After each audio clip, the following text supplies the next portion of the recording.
.371 in left center field and right center field, 408 feet in straightaway center field. It is a home run hitter's haven here in Veterans Stadium.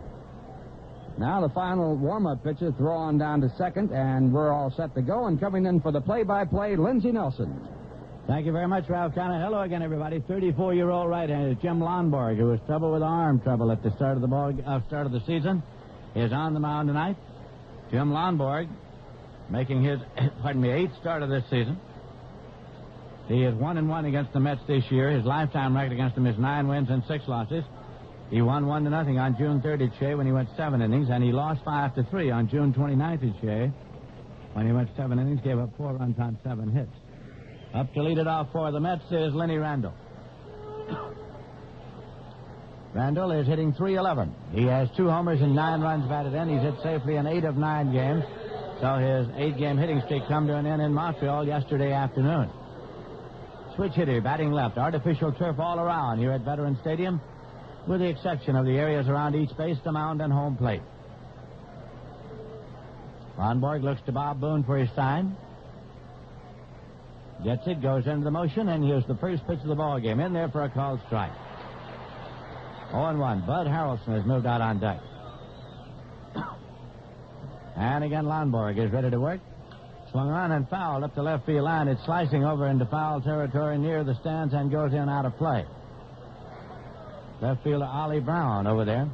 Greg Luzinski is not in the lineup. He has an eye inflammation, so he is out of the starting lineup here tonight. Count to Randall now is 0-2. Round the infield, Richie Hebner at first, Ted Sizemore at second, Larry Boy at short, Mike Schmidt at third. Ollie Brown in left, Gary Maddox in center, Jerry Martin in right, and Bob Boone is the catcher. Now here's Lonborg with the pitch, and it's outside, high for a ball. 1-2. Tom Burgess on the coaching lines at third for the Mets, and Denny Summers is on the lines at first base. Now the pitch, and it's high and away. Runs the count even at 2-2.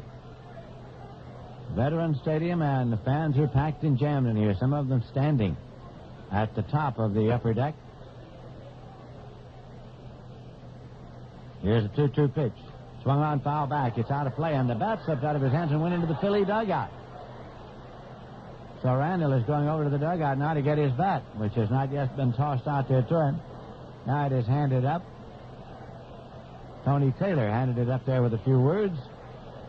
Randall comes over for the pine tar rag, which is handed to him by Bud Harrelson. We had all sorts of contests before tonight's game. I attended to the 4th of July program here in Philadelphia, a home run hitting contest in which Bud Harrelson and Felix Millan represented the Mets. Ted Sizemore and Larry Boy represented the Philadelphia Phillies, and the Mets won it. Randall back in there now with a 2-2 count.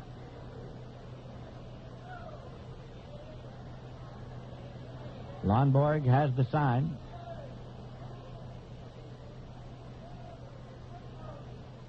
And here is the pitch. Swung on and foul back. The count holds at 2-2.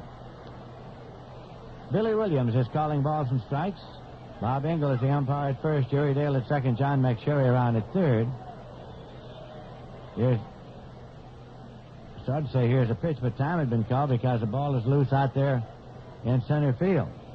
Retrieved by Gary Maddox and handed over to Jerry Dale, a rubber ball, I think. There might be almost anything happen during the course of a ball game in Philadelphia on the 4th of July. It's not the organized fireworks displays that are troublesome, but they have had on occasion unorganized fireworks displays here. Here's a swing and a high pop and to short left field. Going back is Boa, and he's called off by Ollie Brown, and Brown makes the catch. So there's one away, and that'll bring up Bud Harrelson. He's hitting .179, 1 homer, 10 runs batted in, switch hitter batting left. A few years ago, fans in the upper deck started dropping fireworks down into the bullpen area where the Mets contingent was, and they had to call time and bring the bullpen contingent into the dugout, with the umpires explaining that in case of a pitcher substitution, he'd be given all the time he needed to warm up on the mound. There's a pitch low for a ball. Ed Kranepool in that game played left field with a batting helmet on. 1-0 the count. And it is low for a ball. So it's 2-0. We had sort of a preview of the fireworks display before the start of the ball game, always during the playing of the national anthem.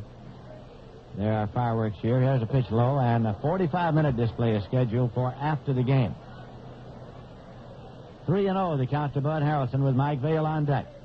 Now the pitch in there for a called strike. It's 3-1. The Mets came to Philadelphia last night, coming in after the conclusion of their series in Montreal.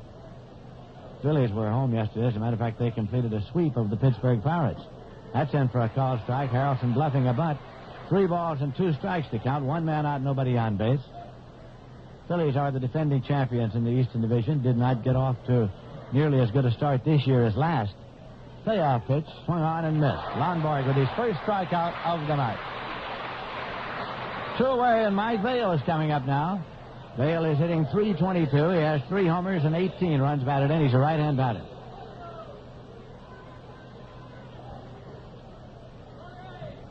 Center field, Gary Maddox shades over toward right against Vail. That's in for a called strike. 0-1.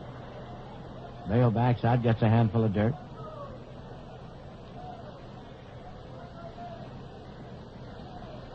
And Vail's back in the batter's box. Inside for a ball. 1-1. A lot of conversation around town about an incident that involved the National League senior umpire Ed Sudol in the series just completed. That pitch is outside. In the first game of the series, he was involved in an argument with Frank Tavares, the shortstop of the Pittsburgh Pirates. And then Sudol did not work the final 2 games of the series. There is a 2-1 pitch swung on and missed. 2-2. Word was that it was nervous exhaustion from which he was suffering, and so he was rested in the final 2 games. Came back to action today and was hit by a foul tip in a ball game that he worked today. Here's a 2-2 pitch. Swung, half swing it was, and plate umpire says no swing.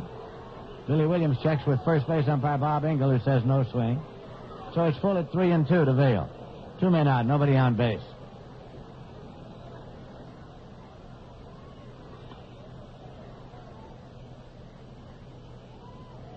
Now Lonborg takes the side. And the pitch swung on and fouled off. The play that started the argument in the first game of the Pirate-Phillies series involved Richie Hebner hitting a ball deep to the outfield that hit the top of the fence and was in play. Mike Schmidt was on base and thought that it was a home run, and he Cadillac around, and there was a play at the plate on him that precipitated the argument. Now here's a pitch, and it swung on, hammered on the ground to third. Taken on a big hop by Mike Schmidt, played across in time, and the start is out. So it's nothing across, and in the middle of the first inning, the score is Mets nothing, and the Phils coming to bat. Is on the mound for the New York Mets. He has won 6 games, and he has lost 8. 1-1. Another 1-0 against the Phils this year, and his lifetime mark against them is 15-7. He won 5-3, beat Lonborg on June 29th at Shea when he went 7 2/3, gave up 2 runs on only 4 hits. He also started against the Phils on May 28th here, but was not involved in the decision as the Phils won the game by a score of 4-2. This is Kuzma's 17th start of the season. For the ball game, Kuzma made a speech in the clubhouse, an informal speech as he has given too. He says, fellas, I'll never lose on the 4th of July, going all the way back to the watermelon days, so get rid of the gamers and get some new bats up there. We need a lot of runs. Jerry Martin is leading it off. Martin is hitting .277. He has 4 home runs and 10 runs batted in.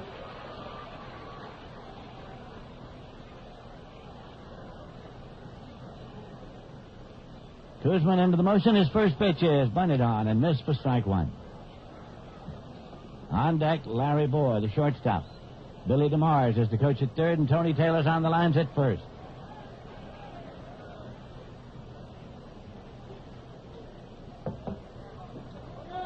And the pitch. Low for a ball. It's 2-0.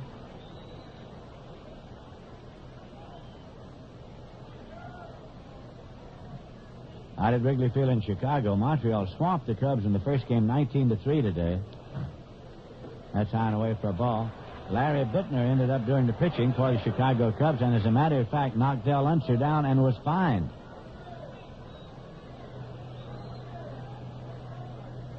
Here's a 3-0 pitch. And it's in there for a called strike. Second game is in the bottom of the ninth inning. And going into the bottom of the ninth, it was a 7-4 ball game with Montreal leading, but the Cubs have scored twice. And the bottom of the ninth on homers by Mitterwall and Mercer. So they're 1 run short, still batting in the bottom of the ninth inning in the second game at Wrigley Field. Here's a swing and a miss. 3-2 the count to Jerry Martin. Del Unser earlier at home in that ball game for Montreal, and so had Sam Mejias. Mejias in the top of the ninth. There's a swing and a foul ball backing out of play. Count holds at 3-2. Pittsburgh Pirates swept both ends of a doubleheader from the St. Louis Cardinals. Pirates won the first game 5-2. Jim Rooker, the winner. Tom Underwood, the loser. Omar Marino hit his 4th home in the 8th with 1 on. And away, it's a walk to Martin. So Kuzman puts the leadoff man on base. That brings up Larry Boyle, who has a 6-game hitting streak. Hitting .271. He has 4 homers and 28 runs batted in. Switch hitter batting right. He's looking down to DeMars to see if anything is on. In the second game at Pittsburgh, Kent Jacoby got the win for the Pirates in relief. Raleigh Eastbrook took the loss for the Cardinals. Rennie Stennett had a homer, and so did Mike Anderson, and so did Ed Ott. Now Kuzman with the pitch. Swung on and foul back. It's strike 1. Cincinnati Reds are in Atlanta tonight. The Reds have won 5 of their last 6. Houston Astros are at San Diego tonight. Padres under Alvin Dark have lost 10 of their last 12. And the Dodgers shut out the Giants 4-0. Don Sutton got his 10th win. He's 10-3. Ed Halicki took the loss 7-8. Throw to first. Not in time. Johnny Oates had a Dodger home run, and so did Rick Monday. For Monday, his 11th. That was the 7th consecutive loss for the Giants, and the Dodgers have now won 8 of their last 9 games. Here's a pitch. Curveball. Hit on the ground to Kuzman. He turns, goes to second for 1, and there's a relay to first, and he's safe at first base. And Harrelson is face down as Jerry Martin is down on all fours, too, as Martin went in to try to break up the double play. He gets up. Harrelson gets to one knee now. Martin is coming out the field. Now Harrelson gets up. It's a ground ball back to the mound. The toss to second by Kuzman was high and away from the bag, so that Harrelson had to expose himself to get the put out. And got the throw off, but just not in time to get Larry Boyd. So there's one away, and Mike Schmidt's coming up. Mike Schmidt tied for the Major League lead in home runs with 23. He has 50 runs batted in. He's hitting .278. Right-hand batter. That's high for a ball. Yesterday, he had 2 shots at inside the park home runs. On one, he was out, and on one, he made it. Now the delivery. Swung on and missed. 1-1 to Mike Schmidt. Downtown Ollie Brown is on deck. Blake McBride is not in the lineup tonight. He was spiked on the left forearm. That's outside for a ball. So he is available for some duty, but does have a considerable cut in his left forearm. 2-1 to count to Mike Schmidt. Boyd takes the lead. Milner holds against him there. Kuzman kicks and fires, and the pitch is high. 3-1 now to Mike Schmidt. This is the first game of a 4-game series between the Mets and Phils. Second trip of the Mets to Philadelphia this year. Both are members of the Eastern Division, so the Mets will have one more trip here during the season. Fastball, and it's in for a strike. Schmidt laid off. It's 3-2. Counts full. Managerial decision. Do you send the runner or don't you? Danny Ozark, the manager of the Phils, came to them after having had a long career in the Dodger organization, had been a Walter Austin coach for a good many years. Boyd takes the lead, and he's running. Pitch is swung on and line at the left field line. It's foul ball. Foul ball out of play. Boy around second. We'll go back now. And Schmidt comes back to the plate. They had the runner going on the 3-2 with 1 away. Count continues at 3 balls and 2 strikes.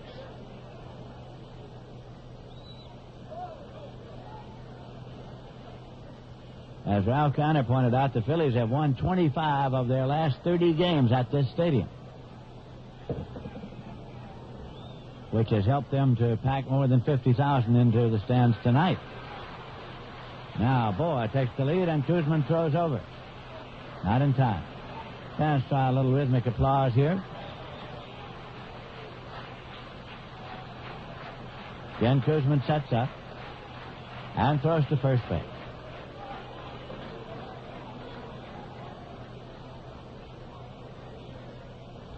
In Philadelphia on the 4th of July. Throw to first, not in time. Count continues 3-2. Koosman takes off his cap now, mops his brow, taking a little breather.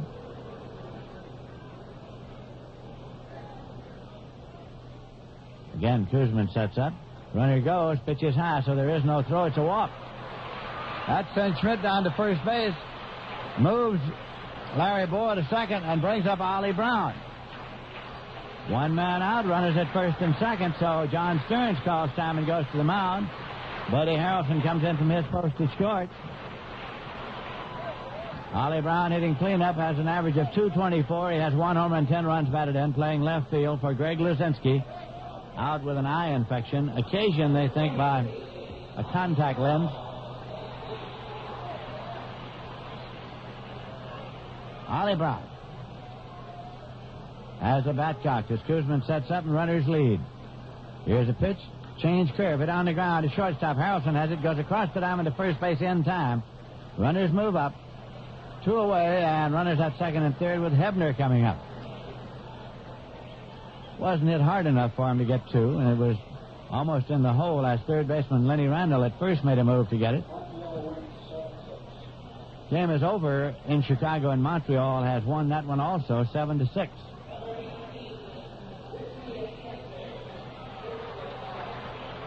That's big news, of course, for the Philadelphia Phillies and their fans who are chasing the Chicago Cubs. The fact that the Montrealers have taken a pair from the Cubbies. There's a pitch high and tight for a ball. 1-0. And those who have said all along that the Chicago Cubs would fade in July are saying that it is July and the Cubbies are fading. Here's a pitch swung on and popped up. It is playable to the left side in foul territory, and Stearns is calling. Stearns makes the catch as Randall collided with him from the rear, but the ball is held on to by the Met catcher. So give the put out to Stearns. There were 2 walks and 2 left at the end of an inning. The score is Mets nothing and the Phils nothing.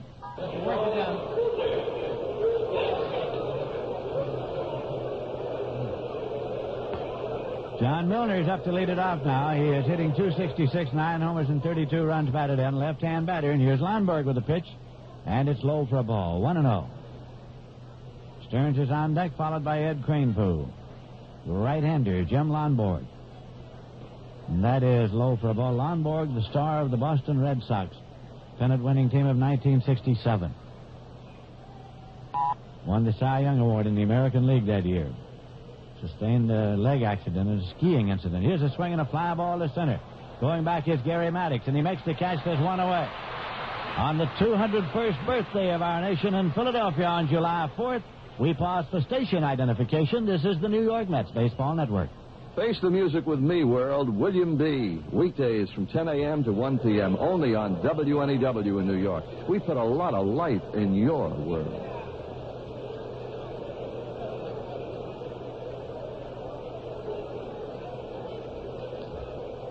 This is Lindsey Nelson with Ralph Cantor and Bob Murphy at Veterans Stadium in Philadelphia. Mets and the Phils, and John Stearns is coming up with 1 man out, nobody on. Stearns is hitting .307. Hit safely in 15 of his last 16 games, saw his 15-game hitting streak come to an end yesterday in Montreal. The first pitch is in for a called strike. Stearns leads the Mets in home runs with 10, and he leads in runs batted in with 33. Lonborg's pitch, low. Stearns came to the New York Mets from the Philadelphia Phillies in the Tug McGraw deal.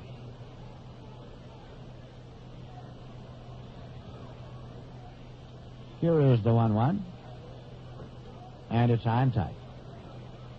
Cleveland Indians are in New York against the Yankees tonight. It's Wayne Garland, 5-8 against Ed Figueroa, 7-6. Boston Red Sox snapped their 9-game losing streak today, beating Toronto 9-6. Sent for a call strike. Had 8 home runs. George Scott had 2 to tie him with Mike Schmidt of the Phillies for the Major League League. George Scott hit his 22nd and 23rd. Freddie Lynn also had two, his eighth and ninth. Butch Hobson had one. That pitch is high for a ball. Carl Yastrzemski and Rice also homered. And the winning pitcher was Bill Campbell in relief, and Twiggy Hartenstein was the loser. He's 0-2. There's a pitch inside. It's a walk to John Stearns. The Red Sox had 4 home runs in the 8th inning. I tell you, they hit them in bunches. They either do or they don't. After having so many in the series at Fenway Park against the Yankees, they then went into a slump, lost 9 games in a row, and now have just broken out of that. Don Zimmer was given a new contract extending through the 1978 season in an effort to snap them around. Cranepool hitting .280, 9 homers, 23 runs batted in. Bats left and takes high for a ball. Otto Velas had a home run in that game also for Toronto. His 12th of the year, the former Yankee.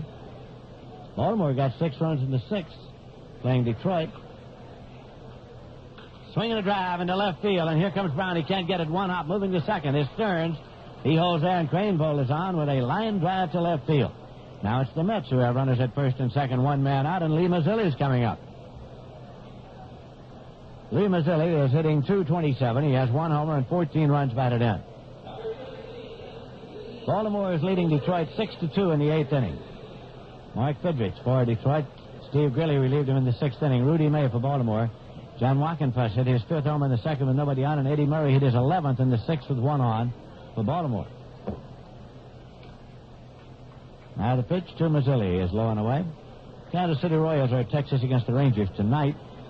Minnesota Twins snapped a 5-game losing streak by defeating Milwaukee 5-0. Paul Thormersgaard got the win. He's 6-4. Larry Sorensen took the loss 2-2.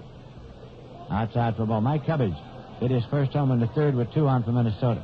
Oakland at California tonight, and the Chicago White Sox, who have won 4 in a row, are at Seattle also tonight. Right here, there is no score. Met runners lead at first and second. Jim Lonborg with a pitch. Outside low for a ball, so it's gone to 3-0 now. 3-0 to Mazzilli with Felix Millan on deck. They had an egg-tossing contest before tonight's ball game, won by Warren and Donna Brewster of the Phillies. That pitch is in for a call strike. It's 3-1. They also had a tricycle, red wagon, and wheelbarrow race. I really don't know who won. Here's a 3-1 pitch, and it's fouled back and out of play. 3-2.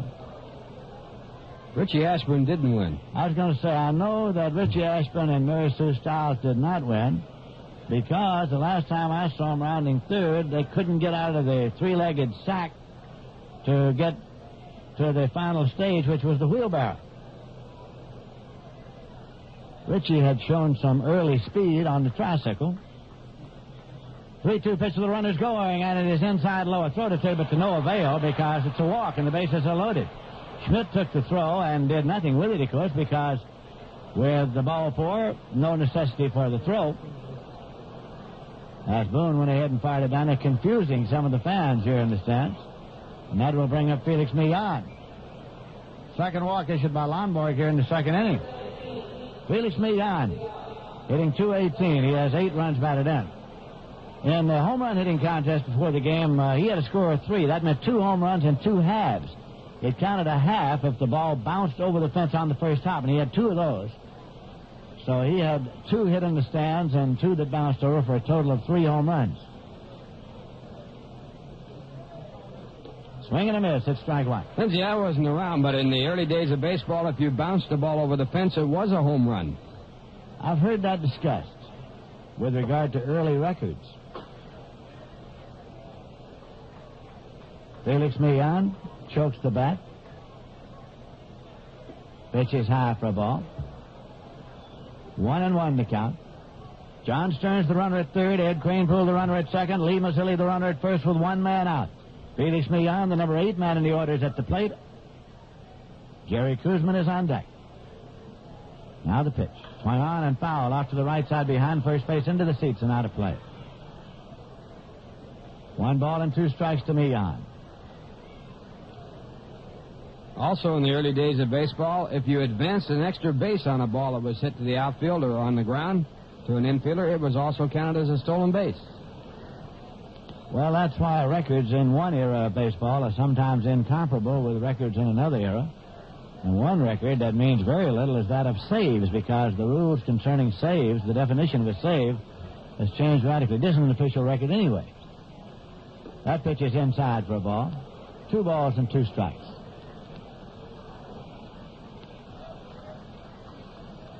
Lonborg, hands on knees, looks in. Bob Boone sends him the sign. Met runners take their leads at first, second, and third. Lonborg sets up, and this is a 2-2 pitch on the way. Swung on, hammered on the ground to third. Schmidt has it now, goes to the plate. That's the fourth. And now it's Stearns and Boone, and both benches are emptying. As the tag was put on, it was a force play at the plate. Bases were loaded, but Boone tagged Stearns anyway. Bowled him over, and Stearns came up, so Billy Williams is trying to restore order. No punches have been thrown at all. A tag was put on by Boone on a force play. Lindsay, this goes back to an earlier series right here when Stearns put a bump on Terry Harmon coming in to score when there was no play at the plate. He did that, so now order's being restored, and both teams are returning to their dugouts. It's simply an out at the plate. The bases still are loaded with 2 men out, and it'll be Koosman coming up. He's putting his glasses on carefully now. That's just a 5-2 play at the plate on John Stearns. We were fully expecting to see Bob Boone on the usual execution of that play fire the ball on down to first on an effort to make it a 5-2-3 double play, but instead he put a rather brusque tag, a 2-handed tag on John Stearns. Now the bases still are loaded. There is no score, and Koosman is at the plate. Koosman, a right-hand batter, swings and fouls it in the air up the first base line out of play. Koosman is hitting 171, 1 homer and 7 runs batted in.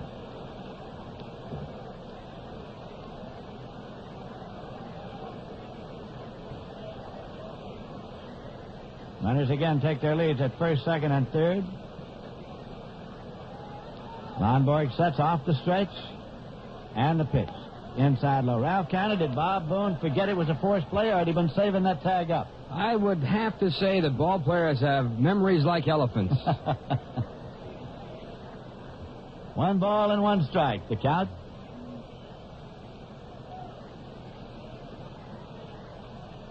Lonborg again with the pitch. Swung on. It's hit in the air to center field. Ranging over is Gary Maddox, calling for it. Maddox makes the catch, and the Mets do not score. Although they had a hit and 2 walks, they leave 3, and in the middle of the second inning, the score is the Mets nothing and the Phillies nothing.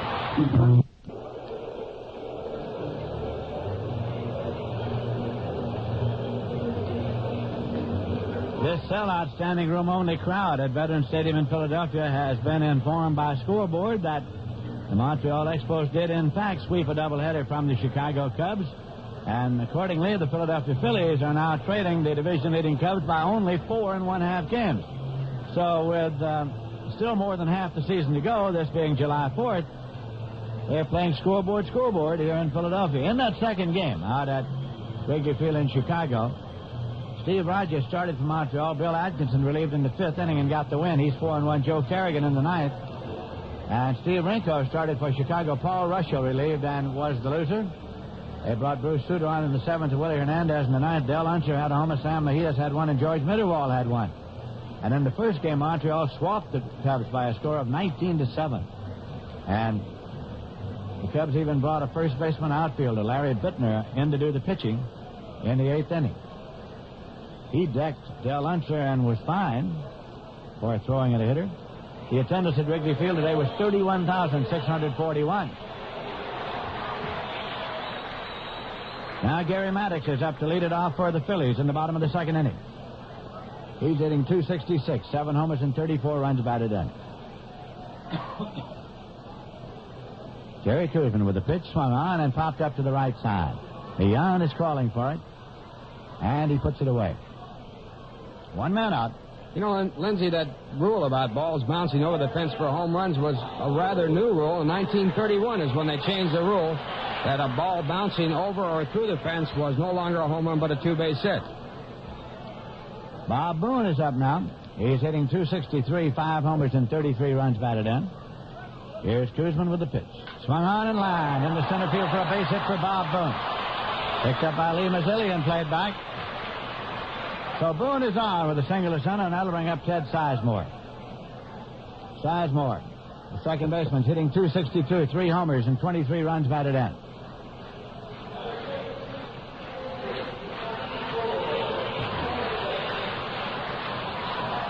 He's looking down to Billy DeMars, the stand man at third. See if they want to put anything on here. There's one away. Sizemore is the number 8 man in the order. He's followed by Jim Lonborg. Koosman's pitch, curveball inside low. It's 1-0.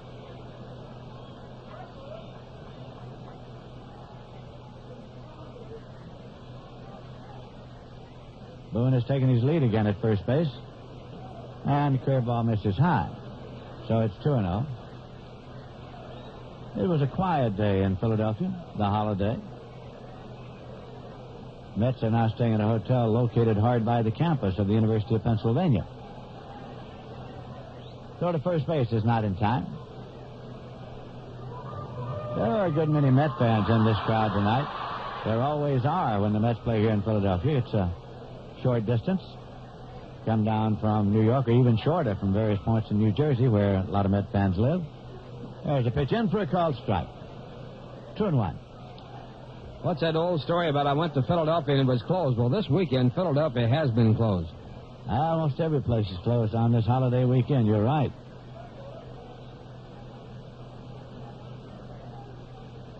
This will be a 2-1. Swung on, a broken bat, ground ball to first. It's a foul ball. Milner took it, fired it out to Harrelson, but it's a foul ball. Took one hop in fair territory, but then went right across the line before it got to first and was fielded by John Milner. Sizemore comes back with a 2-2 count.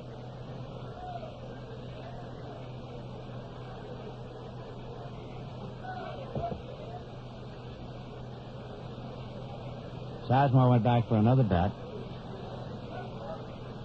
He was Rookie of the Year when he broke in with the Los Angeles Dodgers, went to the Cardinals, came back to the Dodgers, and then to the Phillies. Broken back ground ball taken by Koosman. Goes to second and in time for the force to Millan. Make it a 1-4 force as Koosman came off the mound on the third base side. Another broken bat by Sizemore. Lonborg coming up.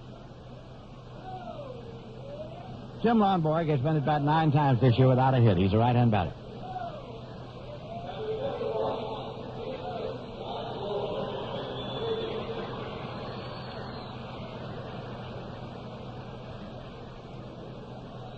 Sizemore takes his lead at first.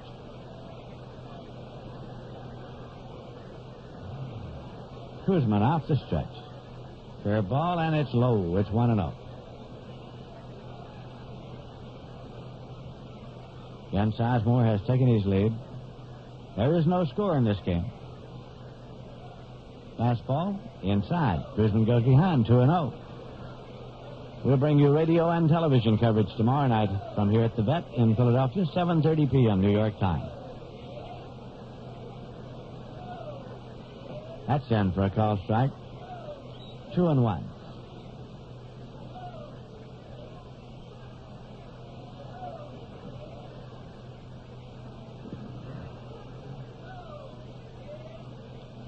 And a 2-1 pitch.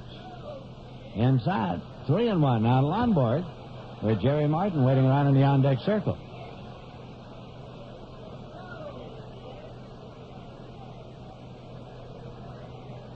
Koosman with the 3-1.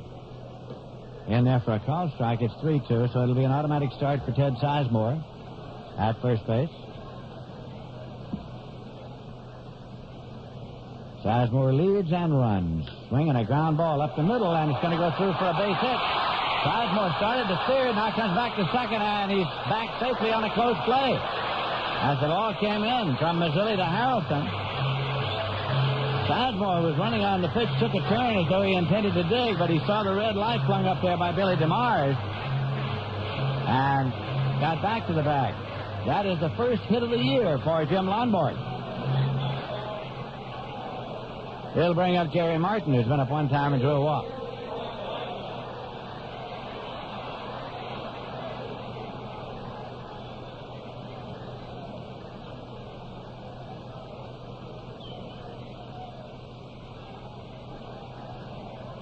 Runners lead first and second. Kuzman sets, kicks and fires. Pitch is high for a ball. It's 1-0.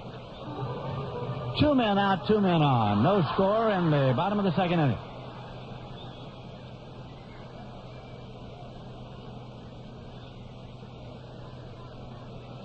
Now again, the pitch. Swung on and fouled off, rolling over toward the Met dugout. The Mets occupy the dugout along the third base line here. Phillies occupy the dugout along the first base line. It's just a matter of choice. Home club can choose whichever dugout they want. Some choose one and some choose the other. There are advantages and disadvantages to occupying either dugout. The Dodgers in Los Angeles, for instance, occupy the third base dugout as the home team. Here's a curveball. It's in there for a called strike. 1-2. If you are an out at the plate, of course, you cross first base running and out. You can get back to the dugout easily if it's on the first base side. You don't have as far to go. That's one of the advantages. A lot of managers feel they can get their signs out to their sign man at third a lot easier if they have the dugout along the third base line. Running goes, and there's a swing and a miss. Sizemore was off and running on the pitch, but a swing and a miss retires the side. First strikeout for Kuzman as he got Martin swinging. There are 2 hits and 2 left, and at the end of 2 innings, the score is the Mets nothing and the Phillies nothing. This is a special report from WNEW News. This is Frank Sedapani, WNEW News at Kennedy Airport. The gunman holding 13 hostages on a hijacked bus on a Kennedy Airport taxiway has now wounded 2 people in addition to the 2 he has killed. The second person wounded was shot at 6:45 this evening. Within minutes, the police announced they would apparently comply with the gunman and provide a DC-8 cargo plane to take him to an undisclosed destination. Port Authority spokesman Milt Kane updates the situation. The latest information I have is that 1 additional person has been injured and has been removed from the bus, or led off the bus in any case, and is now in a mobile hospital being treated. That's the shot that was fired approximately 6:45? Yes, I would assume so. How badly injured is he? I have no idea. The hijacking began at the Port Authority bus terminal more than 6.5 hours ago. There is still no telling when, where, or how it will end.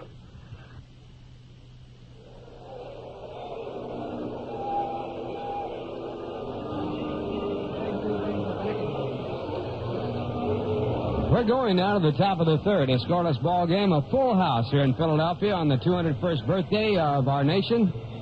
And this ball game going to the top of the third, and coming in for the play-by-play, Benjamin Franklin, Mr. Bob Murphy. Thank you very much, Ralph. Lenny Randall will be up now against Jim Lonborg in the top of the third. Top of the batting order, Lenny Randall, Buddy Harrelson, and Mike Vail. Opening game of a 4-game series here at the Vet in Philadelphia. The Mets are home Friday night playing the Montreal Expos, opening what should be an exciting homestand. Lonborg, the tall, lean right-hander, winding. And Randall hits a ground ball toward the middle. It'll be cut off by Larry Boa, and the throw to first in time for the out. Larry Boa ranging wide to his left, going near second base. 1 out and nobody on. Now Buddy Harrelson coming up. Buddy was struck out. Buddy batting right-handed against the pitches of Tom Burgess along with Felix Millan. They won the home run hitting contest prior to the game. Buddy hit 2 out and Felix hit 2 out.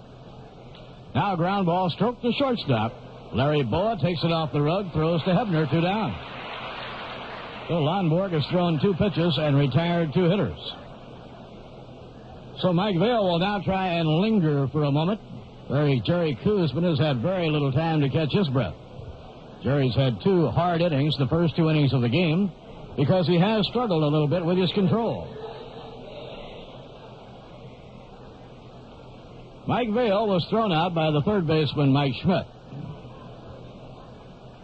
Mike hitting .319, takes inside ball 1. Veteran right-hander Jim Lonborg was on the disabled list at the beginning of the year with shoulder troubles. And a ground smash to second base. Up with the ball is Sizemore and on to Hebner, and the side retired. So Lonborg economizing through only 4 pitches. And the side retired in the 3rd inning. No runs, no hits, none left. In the middle of the 3rd at Veterans Stadium in Philadelphia. On the 4th of July night, the score. The Mets nothing and the Phillies nothing.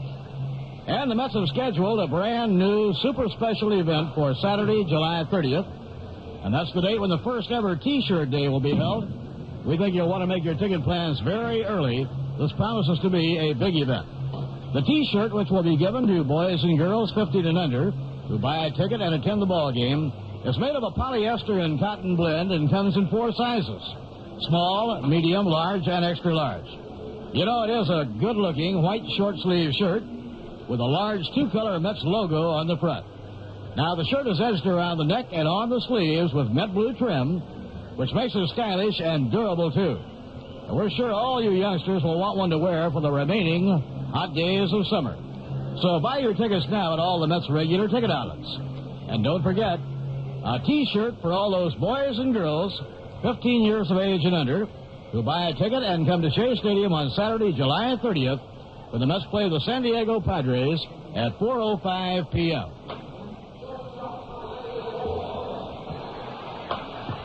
Larry Boa batting second in the order, leading off against Jerry Koosman in the last half of the 3rd inning. And the pitch on the way, a drive to center, base hit. Taken on 1 hop by Lee Mazzilli. And Boa has opened up the 3rd inning with a single. The 3rd inning in a row, the Phillies have had their leadoff batter, or check that, the 2nd out of 3, they've had their leadoff batter on base.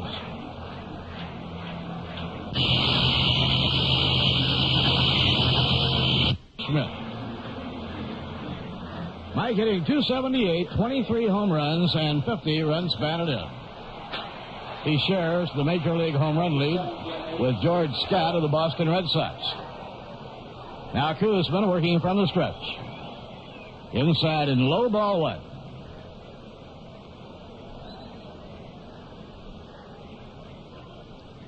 John Milner holding against Larry Boa. Phillies with a chance to gain ground on the Chicago Cubs. The Cubs lost a doubleheader at Wrigley Field to Montreal. And the pitch on the way, foul ball back. Well, the Chicago Cubs are having their first bad stretch of the year. They've now lost 6 of their last 7 ball games. They broke a 4-game losing streak yesterday in defeating St. Louis, but then lost a doubleheader to Montreal today. And the Expos are a hot ball club. They've now won 6 in a row. The pitch to Schmidt, towering fly ball to left field. It's in play. Buddy Harrelson calls for Cranepool. Cranepool can't find the ball. Mazzilli can't find it. It lands for a base hit. Taken now by Mazzilli. Runners.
Buddy Harrelson calls for Cranepool. Cranepool can't find the ball. Mazzilli can't find it. It lands for a base hit.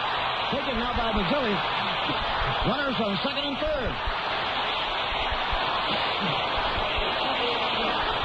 It is a double. A towering fly ball into shallow left field. Cranepool never saw it.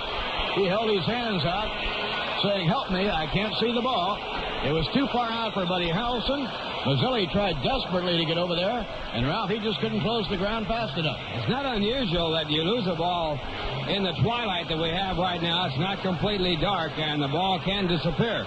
Cranepool lost it in the twilight. And that's why they say there's really never such a thing as a routine fly ball in baseball. Strange things can happen. It'll be scored a two-base hit. 99 times out of 100, or 999 out of 1,000, it would have been an out. Now the hitter is Ollie Brown, the cleanup batter. Runners on second and third, nobody out. A swing and a miss, strike one. Mike Schmidt hits him as high in the air as anybody in the league, and that was a towering fly.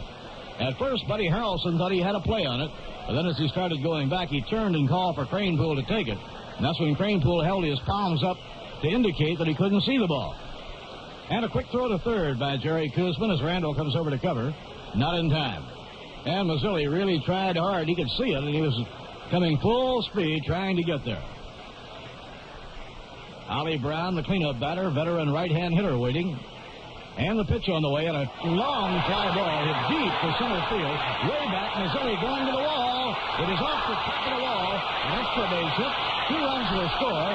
Brown around second is on his way to third, and he's in with a triple.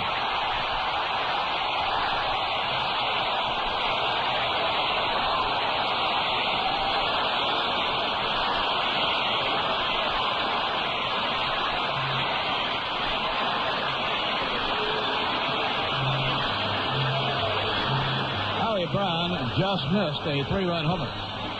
That long, high drive hit about 2/3 of the way up the center field wall.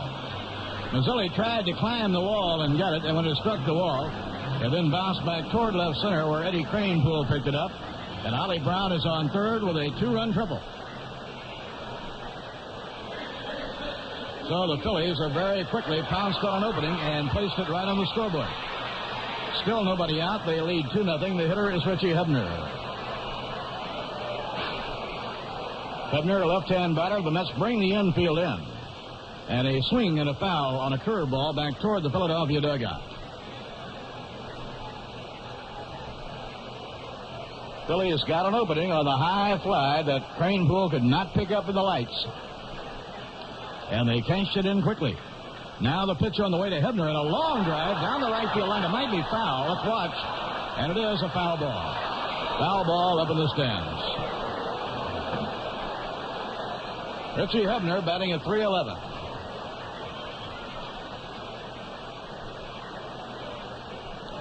Phillies 2, Mets nothing. We're in the bottom half of the third inning. Larry Boa opened the inning with a single. Now Koosman from the stretch delivers to Hebner. Hard slider off the outside corner. 1 ball and 2 strikes to Richie Hebner. Ollie Brown on third base and nobody out. Crowd of 50,000 with that rhythmic clapping. Swing and a miss. He struck him out. Koosman strikes out Richie Hebner. And time called by Joe Torre. Now first base is open. Gary Maddox is coming up to hit. And Torre wants to hold a camp meeting at the mound to discuss strategy. Behind Maddox, you have Bob Boone. Final score in Baltimore, the Orioles scoring all 6 runs in the 6th inning. Defeated Detroit by a score of 6-4, and they snapped the winning streak for the Bird, Mark Fidrich. He had won 6 in a row. Rudy May, the winner, and Mark Fidrich, the losing pitcher. They had 45,339 in Baltimore. Home runs by John Wockenfuss, Eddie Murray, and Rusty Staub. For Rusty, his 10th of the year. So the Orioles over the Tigers 6-4. The Red Sox had 8 home runs and beat Toronto 9-6. They had 4 bases empty home runs in the 8th inning. The infield is in, and let's see how they're going to pitch to Gary Maddox. Way outside, a fastball.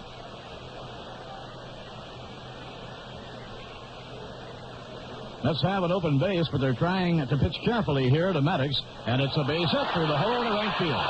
Ollie Brown comes in to score, and the Phillies are in front by a score of 3-0. For Gary Maddox, his 35th run batted in.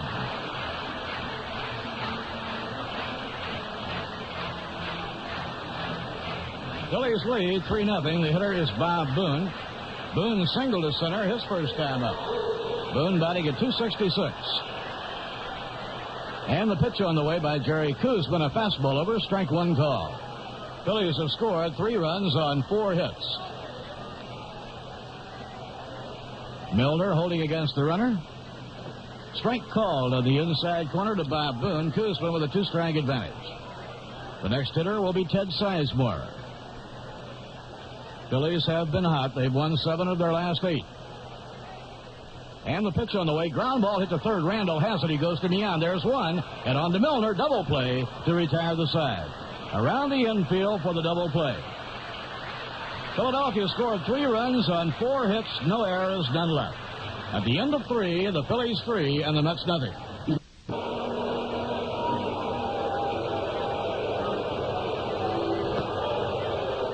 The Pittsburgh Pirates picked themselves up off the floor today. They had lost 7 of their last 8. They had just been swept by the Phillies. They went home to Pittsburgh, played a doubleheader with the Cardinals and won it. Now Milner takes off the outside corner, ball 1. Pirates have had a number of ailing pitching arms. Milner swings at a foul ball coming back into the crowd, no play. Jim Rooker had to pass up his turn here in Philadelphia. His arm was bothering him. But he went to the mound today and pitched the Pirates to a 5-2 victory in the first game with help from the Goose, Rich Gossage. Wide to John Milner, 2-1. Then Terry Forster, primarily a relief pitcher, started the second game. Went all the way to the 8th inning, and the Pirates won that one with a run in the 9th inning, 4-3. Big day for the Pirates. Ground ball hit right to Ted Sizemore. And he pegs it on to Hebner, retiring Milner, 1 down. The Mets beat Jim Lonborg with Jerry Koosman in New York, 5-3. 1 out and nobody on, and now John Stearns will be coming up. What a day for the Expos. 19 runs on 20 hits in beating the Cubs 19-3 in the first game, and then winning the nightcap by a score of 7-6.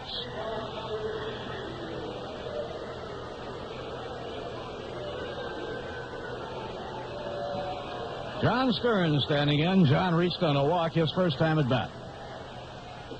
Fastball taken high, 1 ball and no strikes.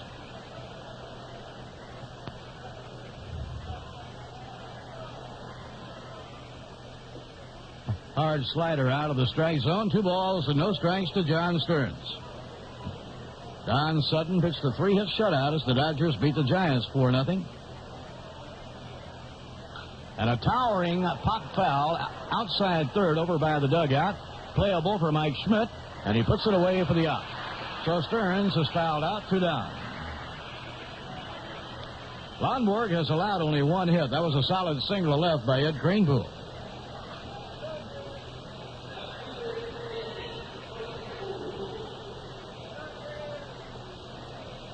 Kranepool hitting at .284. Lonborg into his motion. Swing on a miss, strike 1. That high fly ball hit by Mike Schmidt into short left. Kranepool never picked it up. You could tell he could never see it. He just held his palms up saying, come and get it. And a foul ball behind third out of play.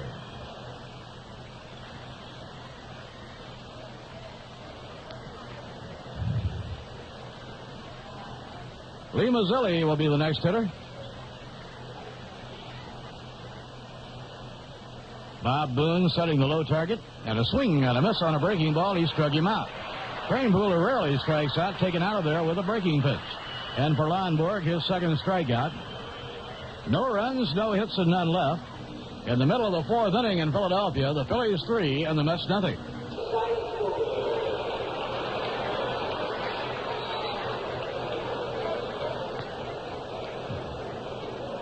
Ted Sizemore facing Jerry Koosman in the bottom half of the 4th inning. The Royals play in Texas tonight. That'll be Jim Colborn against Gaylord Perry. Jerry Koosman's delivery, curve, inside and low. It is ball 1. Jerry has not been sharp with his control here tonight. He's worked consistently behind the hitters. Sizemore reached on a force play, his first turn. Foul ball behind the first base dugout. In the second inning tonight at Yankee Stadium, Chris Chambliss, Roy White, and Greg Nettles all homered off Wayne Garland of Cleveland. So the Yankees have at least 3 runs in. 1 ball and 1 strike to right-hand hitter Ted Sizemore. He bunts it foul. It comes back over the screen and out of play. Well, the Red Sox used their big weapon to break their losing streak. They're a home run hitting ball club. For the second time this year, they hit 8 in 1 ball game. Freddie Lynn and George Scott each hit 2. Line drive caught by Lenny Randle, 1 down. Curveball lined hard to third by Sizemore, 1 away.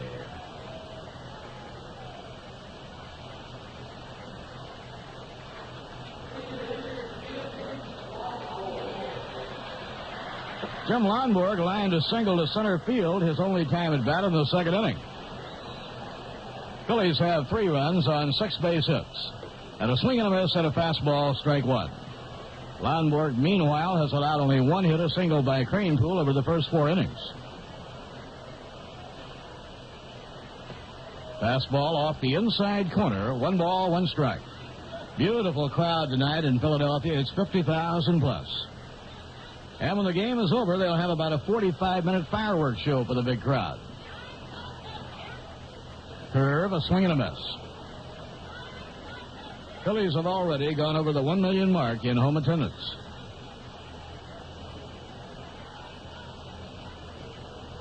Low and inside to Jim Lonborg, 2 balls and 2 strikes.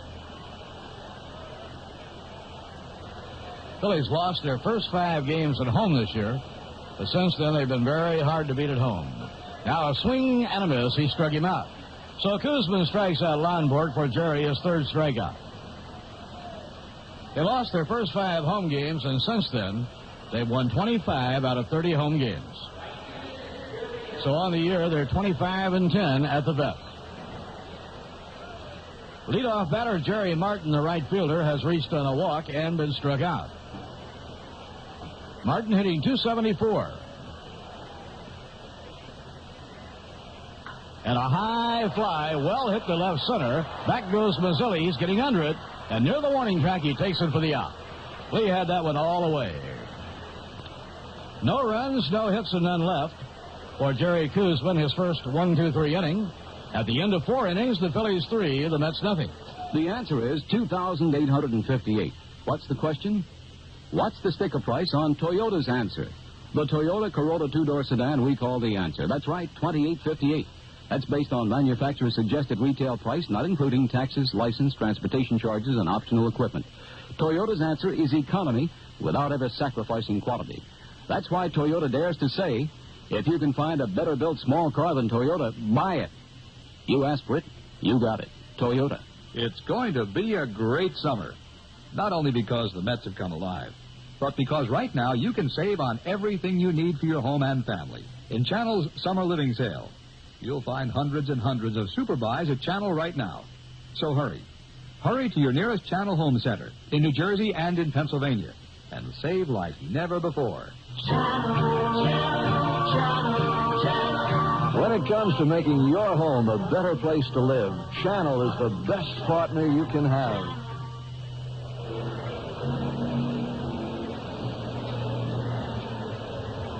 New York will have Lee Mazzilli, Felix Millan, and Jerry Koosman facing Lonborg in the 5th inning. Mets return to Shea to play Montreal this weekend, Friday night. Saturday and Sunday, they'll be trying to get some revenge. The Chicago Cubs are in New York for Tuesday night, Wednesday night, and Thursday afternoon. Cubs arrive a week from tomorrow night. And then what a series with the Pirates over the weekend of the 15th, 16th, and 17th. Twilight doubleheader Friday night, and that's banner night. The Old Timers Day game, a 4:05 p.m. game with the Old Timers at 2:45 on Saturday the 16th, and a Sunday doubleheader, the last action prior to the All-Star break. Ground ball through the hole into right field. Lee Mazzilli has led off the 5th inning with a clean single to right. For New York, base hit number 2, and coming to the plate will be Felix Millan. Millan came up with the bases loaded, hit a ground ball to third. Mike Schmidt threw the ball home to Bob Boone, and we had the confrontation. It was a force play at the plate, and Boone thought that Stearns had no business to try and ram into it. So Boone then started shoving on John Stearns, and that's all it amounted to. But those things fester a bit. Neither player will forget it for a while. Felix Millan choking up on the bat. Here's the pitch on the way. Ground ball to short. Might be a double play. Boa steps on second, and he throws to first. Double play.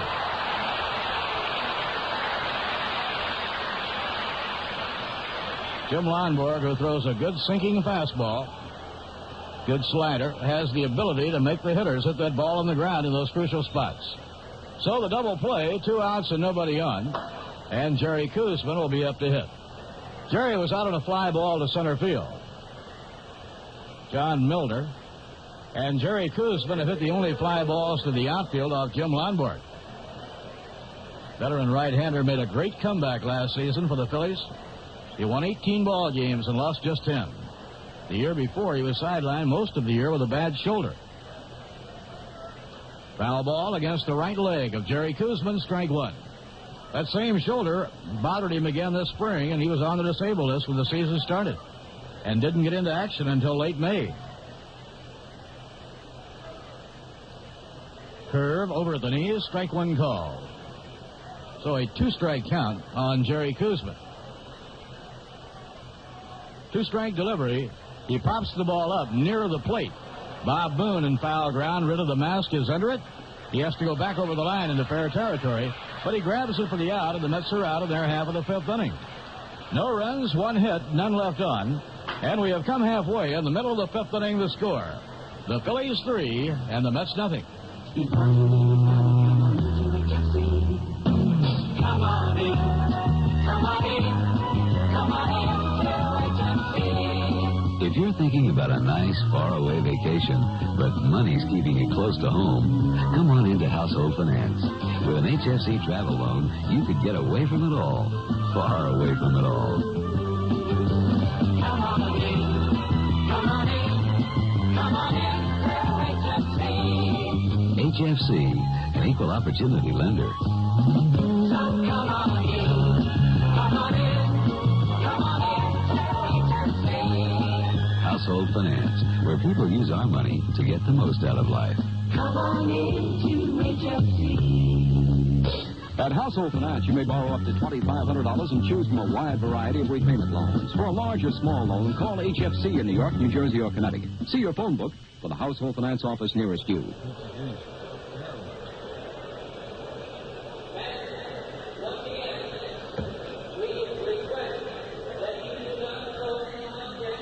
The Philadelphia Phillies will have Larry Boa, Mike Schmidt, and Ollie Brown hitting in the home 5th inning. Huge crowd of 50,000 plus tonight at Veterans Stadium. Temperature in the mid-80s in Philadelphia today. It's a rather muggy evening. And after the game tonight, a huge fireworks show being provided for the big crowd here at Veterans Stadium. This is the opening game of a 4-game series. Steve Carlton off to a very good year for the Philadelphia Phillies. Carlton has won 10 while losing 4. He's actually ahead of his 72 pace when he won 27 and lost 10. And the Mets have to contend with Carlton tomorrow night with Pat Zachary going for New York. Wednesday night, John Matlack bound and determined to get everything going good against Jim Cott. And a drive in the air to center field, fairly deep, easing back Mazzilli. He's standing under it, and he has it. So Boa, hitting the first pitch, is out on a fly to center. One away in the last of the 5th inning, and both teams have been going after the first pitch quite a bit.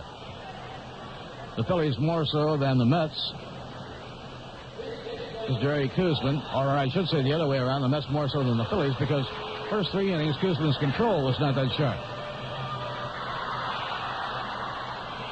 Mike Schmidt has drawn a walk, and he hit a towering fly ball to very shallow left that Cranepool never did see it and landed for a double. And a ground ball hit hard, a base hit through the hole. Cranepool picks the ball up and left, Mike Schmidt takes the turn, and he's on with a well-hit single. And that gives him 2 for 2 and a walk. With 1 out and 1 on, the hitter is Ollie Brown.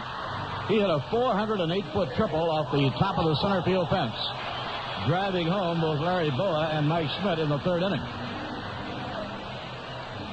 Gary Maddox later singled in the 3rd run.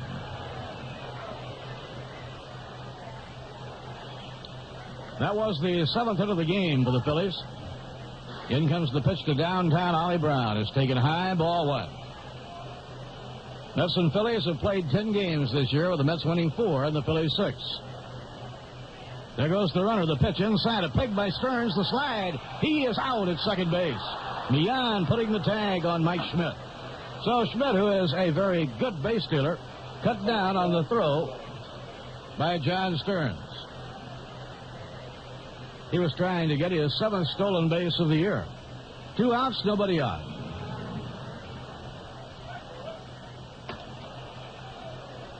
Two outs and nobody on. The pitch to Ollie Brown. Curveball breaks inside.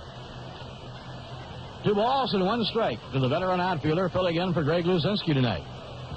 Luzinski had to sit this one out with an eye irritation. Ground ball hammered toward the middle. Base hit to center field. And Ollie Brown has 2 for 3. The 8th hit of the game for Philadelphia.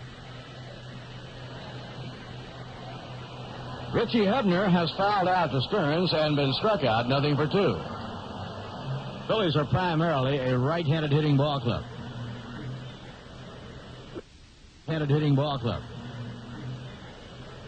Richie Hebner gives them a very strong left-handed bat in their lineup. Otherwise, their power is right-handed. And the pitch on the way to Hebner. Slider on the outside corner. Strike 1 call. Hebner having a good year. Batting at .309. 9 home runs and 31 runs batted in. And a check swing bouncer that goes over the mound. Harrelson grabs it, throws. He got him. Oh, what a play by Buddy Harrelson. He took a high bounce on the AstroTurf over the head of Koosman. And Harrelson, who is just playing a great shortstop, came in behind the mound to throw out Richie Hebner. No runs, 2 hits, 1 left. At the end of 5 in Philadelphia, the Phillies 3 and the Mets nothing.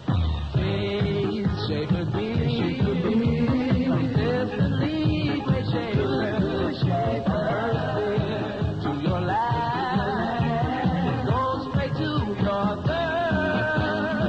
Year after year, the same great thing with Schaefer.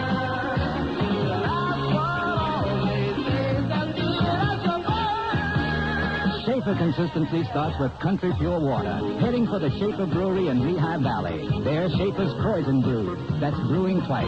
For over 130 years, it's given Schaefer a smooth, crisp, consistently great taste.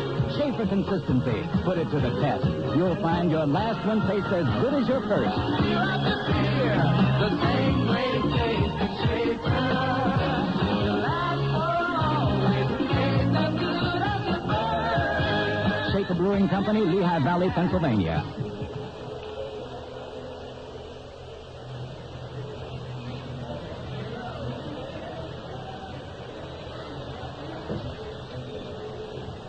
We go to the 6th inning now at Veterans Stadium in Philadelphia. The Mets will be coming up trying to build a fire with their attack. And to tell you all about it, here is Ralph Kiner. Thank you, Bob Murphy, and hi, everyone. The Mets have had but 2 hits in the ball game, a single by Cranepool in the 2nd inning and a single by Lee Mazzilli in the 5th. And here in the 6th inning, Lenny Randall will lead off. Lenny is 0 for 2, hitting at .308 for the year. Jim Lombard with a record of 1-2, working for the Philadelphia Phillies.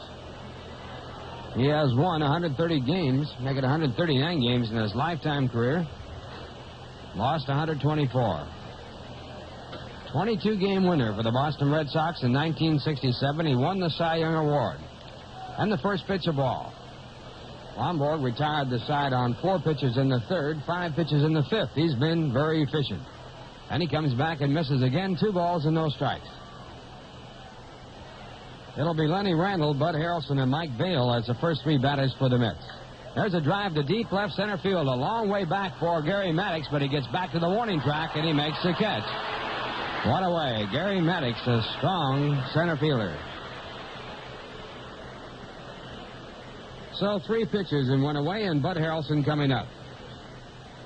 Bud has struck out. He also has grounded out, hitting 177. They had a twist on the home run hitting contest before the ball game started. They had Bud Harrelson and Felix Millan as the home run hitters for the Mets.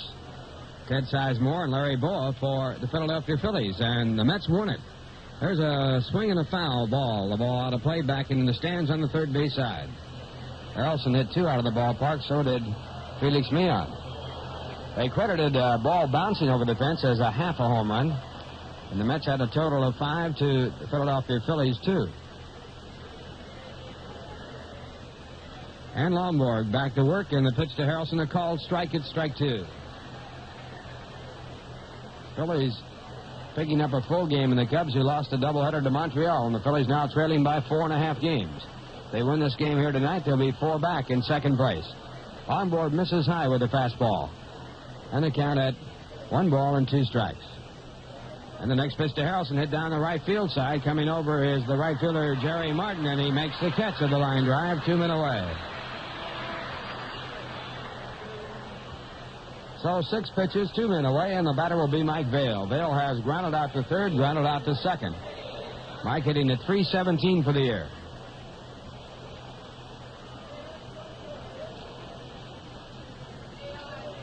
Pirates won a doubleheader, so they are now 8 games back, picking up 2 games in the Cubs. The Cardinals lost a doubleheader, so they are now in third place, 6.5 back. Vail tries to bunt his way on, fouls it off at strike 1.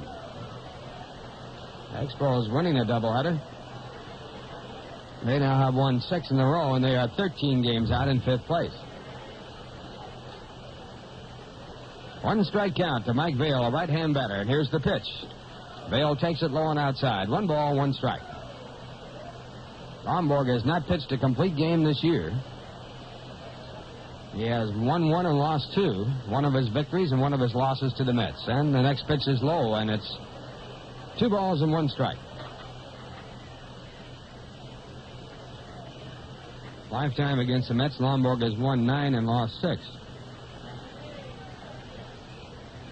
And his 2-1 pitch to Vail, a called strike, a curveball over the outside corner at the knees, 2-2.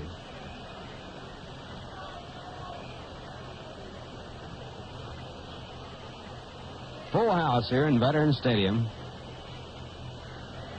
Phillies on their way to a new attendance mark, it appears. Ground ball hit out toward third base. 2-hopper for Mike Schmidt. He has it. The throw to first base retires the side in order. A 1-2-3 inning for Jim Lomborg, and the score at the end of 5.5 innings, the Philadelphia Phillies 3, the New York Mets nothing. This is a special report from WNEW News. This is Frank Sedapani, WNEW News at Kennedy Airport. The bus hijacker who seized an interstate bus and took 25 hostages this afternoon is still holding a dozen people at Kennedy Airport. He's on a taxiway behind a TWA hangar. 2 hours ago, authorities agreed apparently to one demand, to provide a DCA cargo plane to take the gunman on a trip to an unknown destination about 3,000 miles away. We're still in a holding pattern. Nothing has happened since. 2 people have been killed by the gunman so far, and 3 others were wounded. What triggered the hijacking and what will happen next is anybody's guess. Police have surrounded the hijacked bus, but have made no move and kept playing a waiting game as darkness fell on the airport. This has been a special report from WNEW News. Reporter Sedapani remains at Kennedy Airport and will provide us with further details as they develop. Now back to Philadelphia and the Phils and the Mets at the Vet.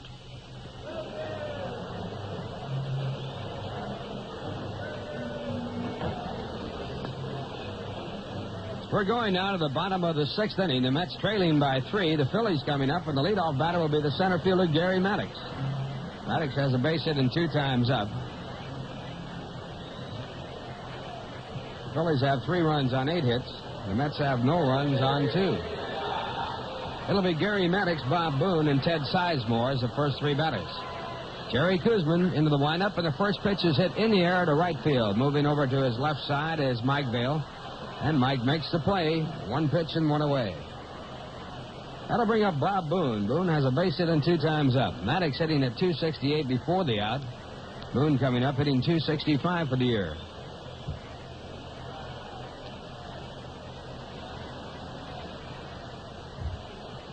Boone, the son of a Major League ball player, Ray Boone, from San Diego, California. And the first pitch, a curveball hit down to the third baseman, Lenny Randall. He takes a difficult half hop, makes the play, throws across to Milner, and 2 men out on 2 pitches. That'll bring up Ted Sizemore. Sizemore is 0 for 2. Right-hand batter hitting at .260.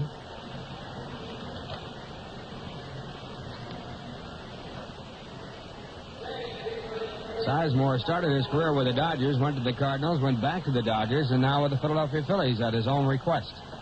First pitch is over. The inside corner, a called strike. Got an old-timers game scheduled here in Philadelphia, and they're advertising the fact that Elmer Vallow will be back here, along with Vic Power, Renna, some old names that you probably haven't heard for a while. Gus Zernial. First pitch is a strike and then a ball, and now a pitch back for a ball. It's 2 balls and 1 strike. Zeke Zernial, Gus Zernial, now a broadcaster in Fresno, California. Next pitch is fouled back against the screen. He counted 2 balls and 2 strikes. History of the Philadelphia Ball Club, of course, dating back to the days of Connie Mack Stadium. Fellow that I remember very well, Del Ennis, who was an outstanding hitter for the Phillies in the 40s and 50s. 2-2 pitch on the way, and Kuzman tries a changeup, misses high and outside. 3 balls, 2 strikes. Pudd'nhead Jones, a third baseman.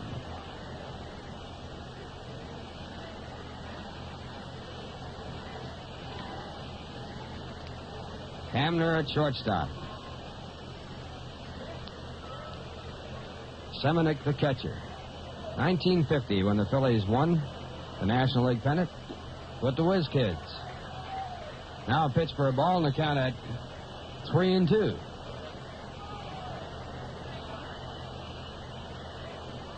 Casey Stengel used to call them the Quiz Kids. There's a hard smash to third, knocked down by Randall. He has it quickly, and the throw at first base retires the side. A 1-2-3 inning for Jerry Kuzma, and the score at the end of 6. Philadelphia Phillies 3, the New York Mets nothing.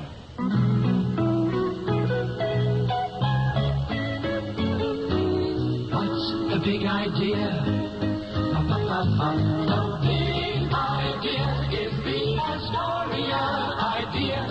An idea designed to come through with many happy returns for you. Easy chair money.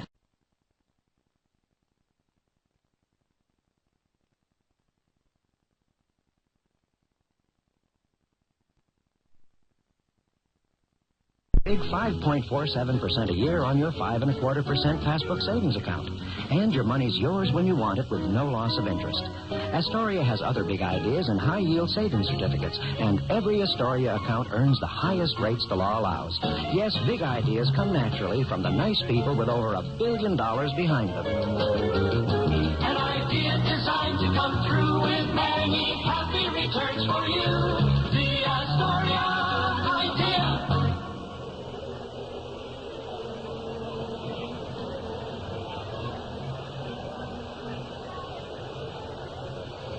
We're going now to the top of the 7th inning. Phillies leading 3-0. We pause for station identification. This is the New York Mets Baseball Network. On the run, the longest-running show in town, Gene Clavin in the morning, only on 1130 WNEW in New York. We put a lot of... What, you can't say that?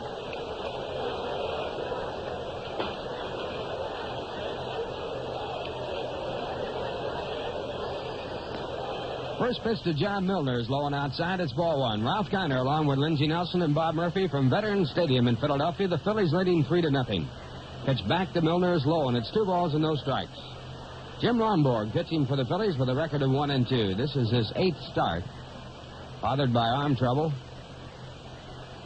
Did not get a chance to pitch until into the regular season. Into it about a month or so. And the next pitch to Milner is fouled back into the stands. 2 balls and 1 strike. Milner batting .264. 9 home runs, 32 RBIs. John has been in a prolonged batting slump.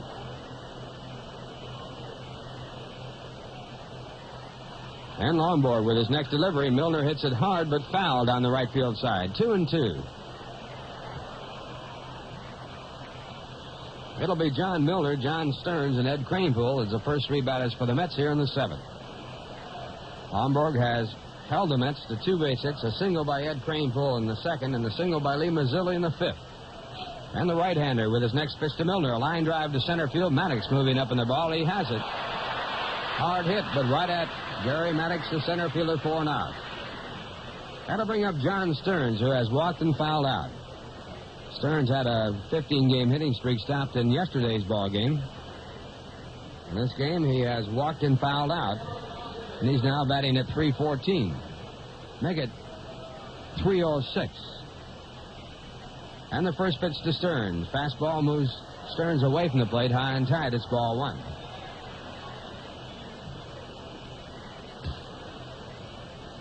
Phillies are a hot ball club. They have won 7 of their last 8 ball games, and they have won 4 straight. A strike call, and they counted 1-1.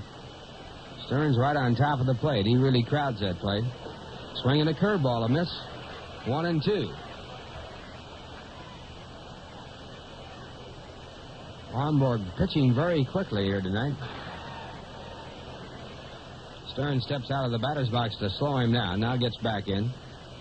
And the 1-2 pitch on the way. Stearns takes it outside. Breaking ball way outside. 2 balls and 2 strikes. Lomborg has worked a total of 46 innings this year. And his next delivery to Stearns is fouled back out of play. Phillies got off to a very slow start, just the opposite of last year, and they now have their record at 43-32. They trail the Cubs by 4.5 games, with the Cubs losing a doubleheader today. And the next delivery is low and inside. The count at 3 balls and 2 strikes. Phillies won the championship in the East last year and then lost 3 straight to the Cincinnati Reds. 3-2 pitch, ball 4, and Stearns walks for the second time. That's the third walk given up by Lomborg, and the Mets have a runner at first with 1 out, and Ed Kranepool coming up. Cincinnati Reds, in beating the Yankees 4 straight in the World Series, said the second best team in baseball was the Philadelphia Phillies. Team that they beat in 3 straight in the playoffs. Ed Kranepool singled his first time up, struck out his second. Left-hand batter, and Lomborg from the set position. The first pitch is curveball that's taken low for a ball. Stearns, the runner at first base, not being held on by Richie Hebner, the first baseman, who is playing about 6 steps off the bag.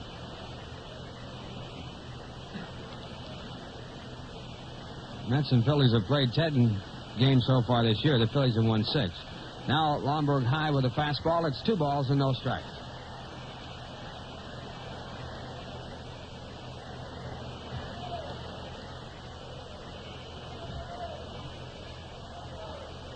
Two balls, no strikes.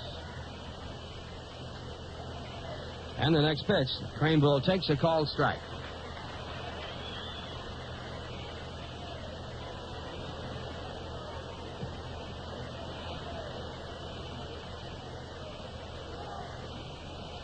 Two balls, 1 strike to count. Lomborg slowing the pace down now.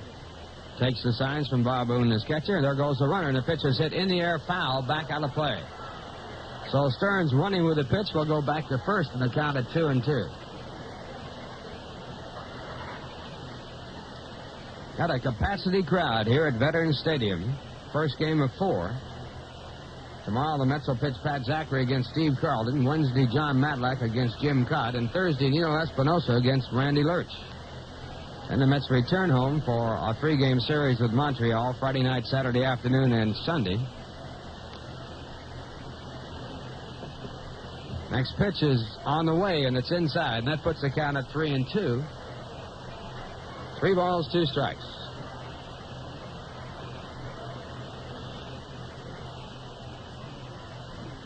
Stearns leading off at first base, now running with the pitch, and the ball is grounded foul. So Stearns again back to first, and the count remaining at 3 balls and 2 strikes. Montreal for 3 in that next homestand, and then the Cubs for 3 Tuesday, Wednesday, and Thursday afternoon. Tuesday and Wednesday are night game. And Pittsburgh for 5. Friday night, a twilight doubleheader. Saturday afternoon, Old Timers Day. Game time at 4:05 and doubleheader on Sunday, 1:05. Stearns again running. The ball hit by the first baseman in the right field. Stearns on his way to third, and the Mets now have runners at first and third as Cranepool gets his second hit of the ball game. Mets had the bases loaded in the second inning, so this is their second scoring chance. In the second inning, they had the bases loaded, but could not score. Now with runners at first and third and one man out, the batter will be Lee Mazzilli, who has a base hit. Starting pitchers, Cincinnati at Atlanta. Tom Seaver, 8-4, going for the Reds, who have won 5 of their last 6. Phil Niekro, 7-9, pitching for Atlanta. Dodgers won today, so the Cincinnati Reds have to win. Keep pace with the Dodgers. Gene Garber now throwing in the bullpen for the Phillies. First pitch to Mazzilli, a fastball over the outside corner, a called strike. Lee has walked and singled, batting .230 for the year.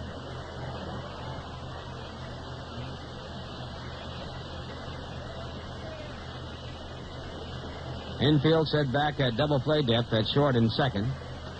Smith, the third baseman, even with the bag at third for a play either way. Now the next pitch to Mazzilli, taken high. So they counted 1 ball and 1 strike.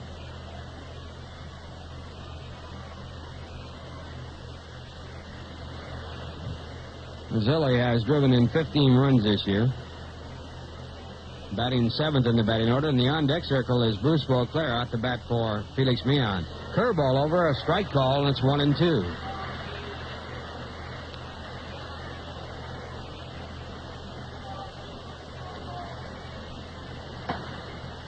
Humid night here in Philadelphia, and Lombard taking some time to wipe the perspiration from his brow. Now he turns in, looks for the sign. And the right-hander sets up. Here's the pitch.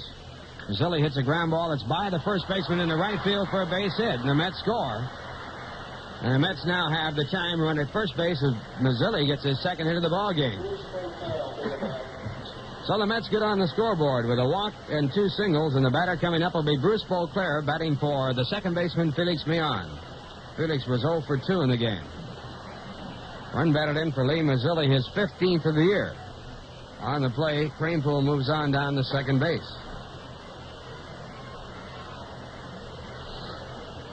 So the Mets, very quiet through the first 6 innings, come up with a run on 2 hits. And Beauclair coming up to bat. Beauclair batting at .253. Ron Hodges in the on-deck circle to bat for the pitcher, Jerry Kuzman. Bob Myrick throwing in the bullpen for the Mets. And the first pitch to Beauclair hit the left field. Moving back is downtown Ollie Brown, and he makes the catch. Cranepool halfway, goes back to second, and Mazzilli back to first. So 2 men away, and now Ron Hodges coming up.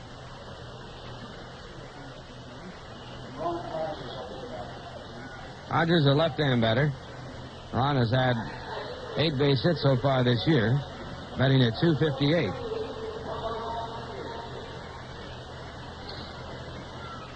So Jerry Kuzman out of the ball game. Jerry working through 6 innings, charged with 3 runs all earned on 8 base hits. He struck out 3 and walked 2.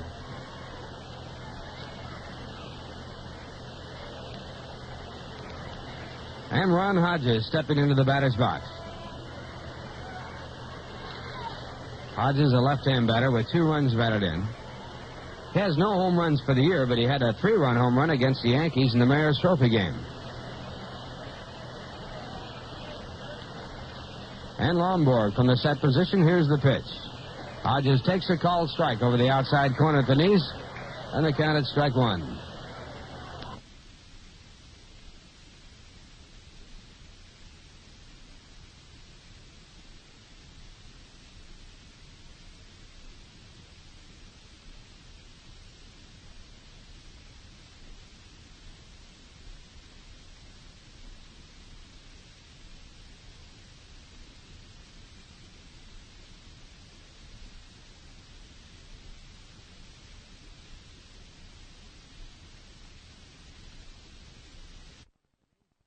And it counted strike 1.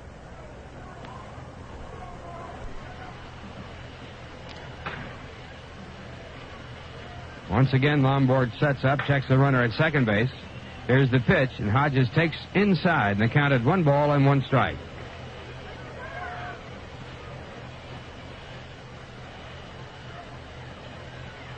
So the veteran right-hander, Jim Lomberg, working with a count of 1 ball and 1 strike. Mets batting with 2 men out in the top of the 7th inning, needing 3 to tie.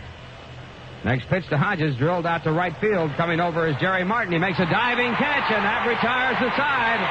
Jerry Martin with a diving catch in right field. In the inning, 1 run on 2 hits. No errors, 2 men left on base. A spectacular play by Jerry Martin, the right fielder. And at the end of 6.5 innings, it's the Philadelphia Phillies 3, the New York Mets 1.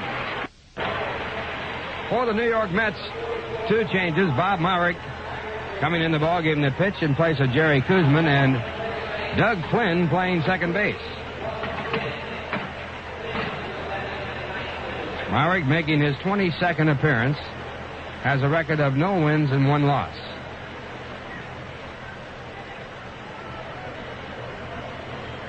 Myrick last appeared on July 2nd against Montreal, working 2 innings, giving up no runs on 2 hits. And the left-hander will be working to the pitcher, Jim Lomborg, as his first batter. Myrick will bat in the 8th batting position. And Doug Flynn, replacing Felix Millan, who was taken out for a pinch hitter, batting in the 9th position.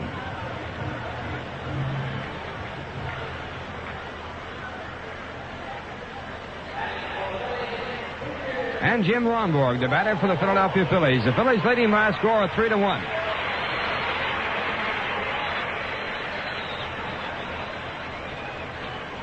Lomborg has a base hit and 2 times up. Kuzman going out of the ball game after 6 innings, charged with 3 runs on 8 hits. The first pitch by Myrick is high and inside. It's ball 1.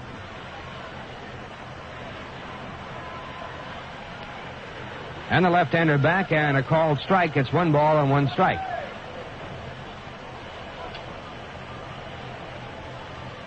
And the left-hander's next delivery hit off the hands foul. The ball back out of play.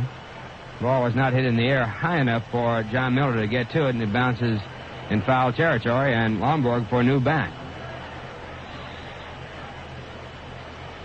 Phillies got 3 runs in the 3rd. A single by Larry Boyd to center field. A double by Mike Schmidt on a ball lost in the twilight by Ed Craneville in left field.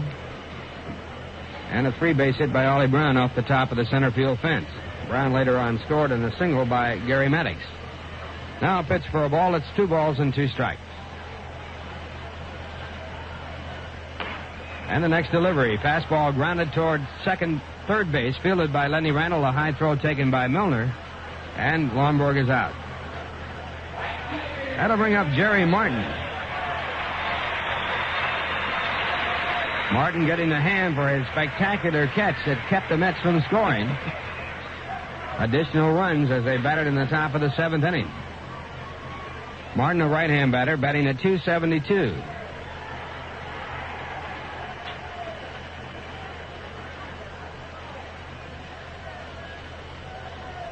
And Myrick with his first pitch, breaking ball too far outside. That's ball 1.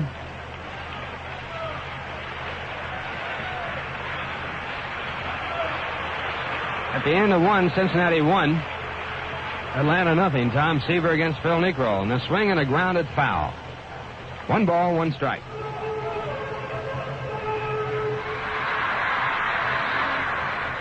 Phillies have 3 runs on 8 hits. The Mets have 1 run on 4.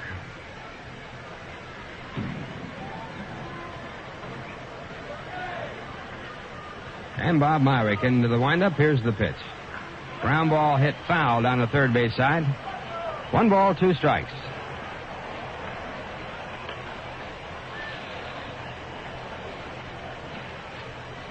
At the end of 4.5, the Yankees 3 on home runs by Chambliss, White, and Nettles. Cleveland nothing. Figueroa going for the Yankees against Garland. Next pitch to Martin, a fastball, foul back. So the count remains at 1 ball and 2 strikes. Boston broke their 9-game losing streak, winning over Toronto by a score of 9-6. They got 4 runs on home runs in the 8th inning. to win that ball game. Had a total of 8 home runs in the ball game.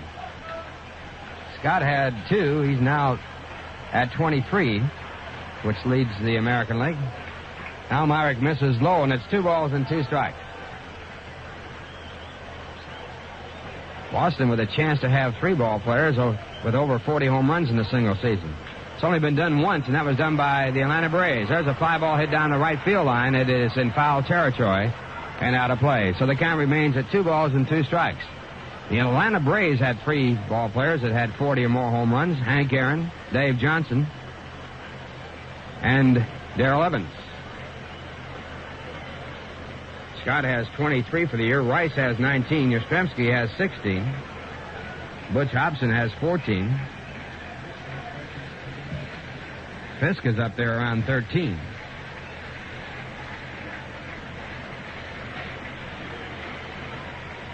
Baltimore beat Detroit 6-4, and the Bird, Friedrich now 6-3, had won 6 in a row.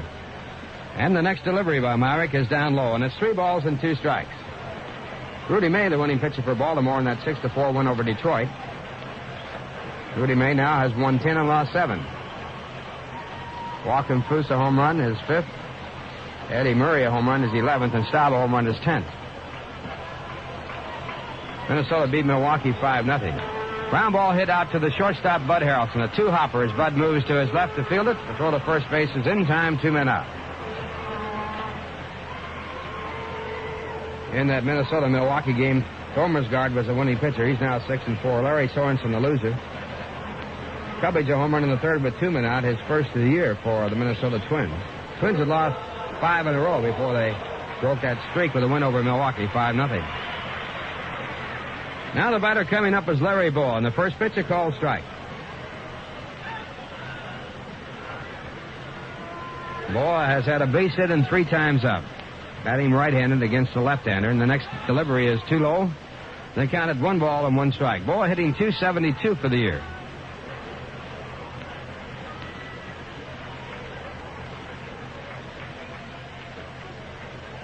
And Myrick misses high and outside. It's 2 balls and 1 strike.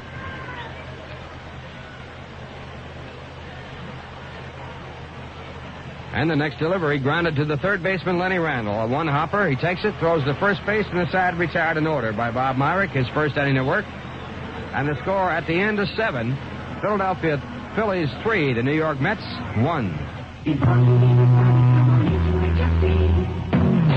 on in, come on in, come on in. Household Finance knows that how you spend your vacation really depends on how much you have to spend.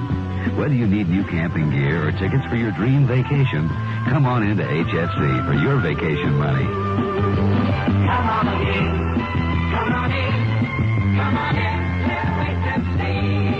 HFC, an equal opportunity lender. come on in, come on in, come on in, Household Finance.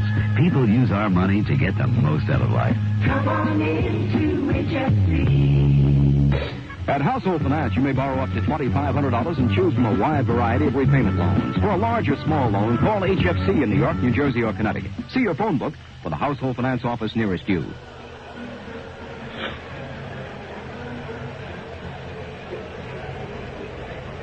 We're going down to the top of the 8th inning. The Mets need 2 to tie, and coming in for the play-by-play, Lindsey Nelson.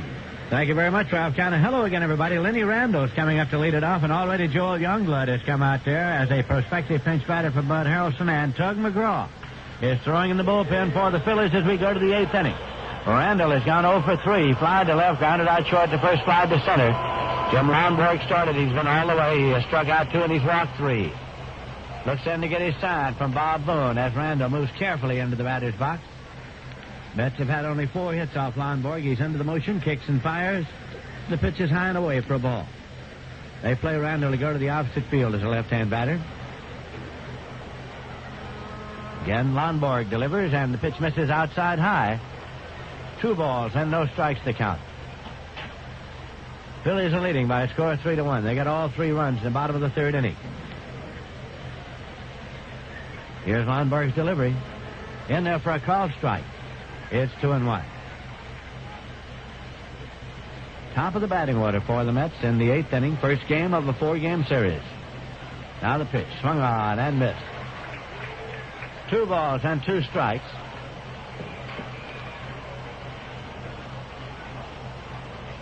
Lonborg again. Picking up a sign. And the 2-2 delivery. Misses high. It's 3-2, and Randall, I think, had lost count of the track. He, of course, lost track of the count. He almost threw the bat away and started down to first. The count is now out full at 3-2. Here's a payoff pitch. Swung on and lined out to deep short and in there for a base hit. Picked up by Ollie Brown on the grass and played back. Shortstop Larry Boa went back and made a leaping try for the arching line drive, but could not get to it. Now Youngblood's going to bat for Harrelson. That's base hit number 5 for the Mets.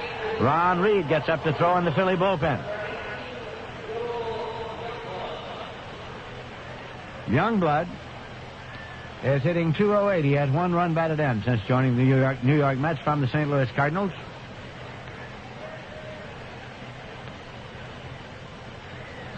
He's a right-hand batter. Randall takes his lead at first, and Richie Hebner holds against him there. Jim Lonborg checks back over his shoulder, throws over to first, but not in time as Randall hustles back. Mike Vail is moved up to the on-deck circle. The Mets make a bid here now in the top half of the 8th inning with a runner at first and nobody out, and they trail by 2 runs. Lonborg, hands on knees, has the sign. Off the stretch, throws to first, again Randall's back. Phillies 3 runs, 8 hits. The Mets 1 run, 5 hits. Youngblood settles himself back in. Lonborg's pitch. Swung on it on the ground to third. Backhanded there by Schmidt. He plays over to second for 1. Sizemore throw to first. A double play. 5-4-3 around the horn as Mike Schmidt moved over to his bare hand side toward the line. Made a backhand stab. Came up, rifled it over to second to Sizemore, who made the pivot and the peg on over to Hebner in time to get Youngblood. 2 men out, nobody on base, and Mike Vail is coming up.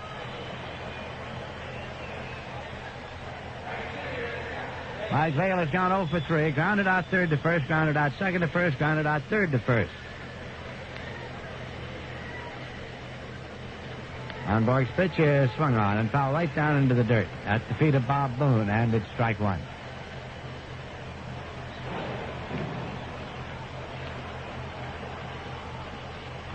John Milner is next in the Met batting order.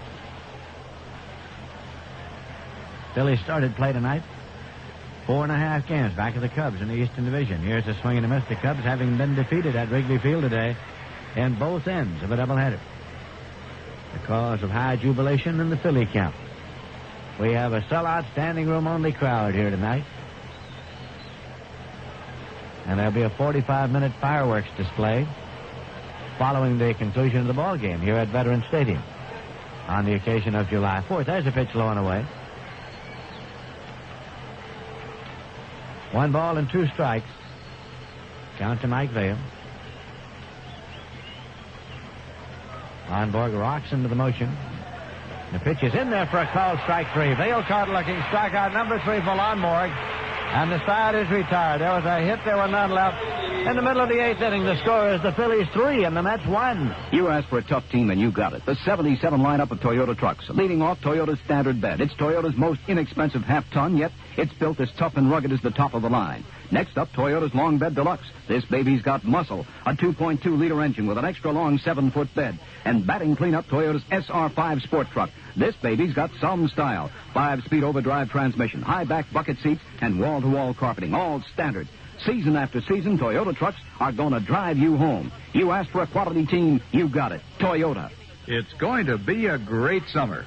Not only because the Mets have come alive, but because right now you can save on everything you need for your home and family. In Channel's Summer Living Sale, you'll find hundreds and hundreds of super buys at Channel right now. So hurry. Hurry to your nearest Channel Home Center in New Jersey and in Pennsylvania and save like never before. When it comes to making your home a better place to live, Channel is the best partner you can have. For the Mets now, Joel Youngblood stays in the ballgame and plays second base. Doug Flynn moves from second to shortstop. Bob Marek is still on the mound, and the paid attendance here tonight for this July 4th game, 63,283. 63,283. That is the largest crowd in the major leagues this season. 63,283. And on July 4th for the last 3 years, the Phillies have averaged 59,842. It is the second largest crowd in Pennsylvania baseball history, meaning in Philadelphia or Pittsburgh. The largest crowd was the All-Star game here last year that drew 63,974. Mike Schmidt is up, and Marek delivers a pitch in there for a called strike. 0-1 to count to Mike Schmidt, batting here in the bottom of the 8th inning. He is 2 for 3 and a walk.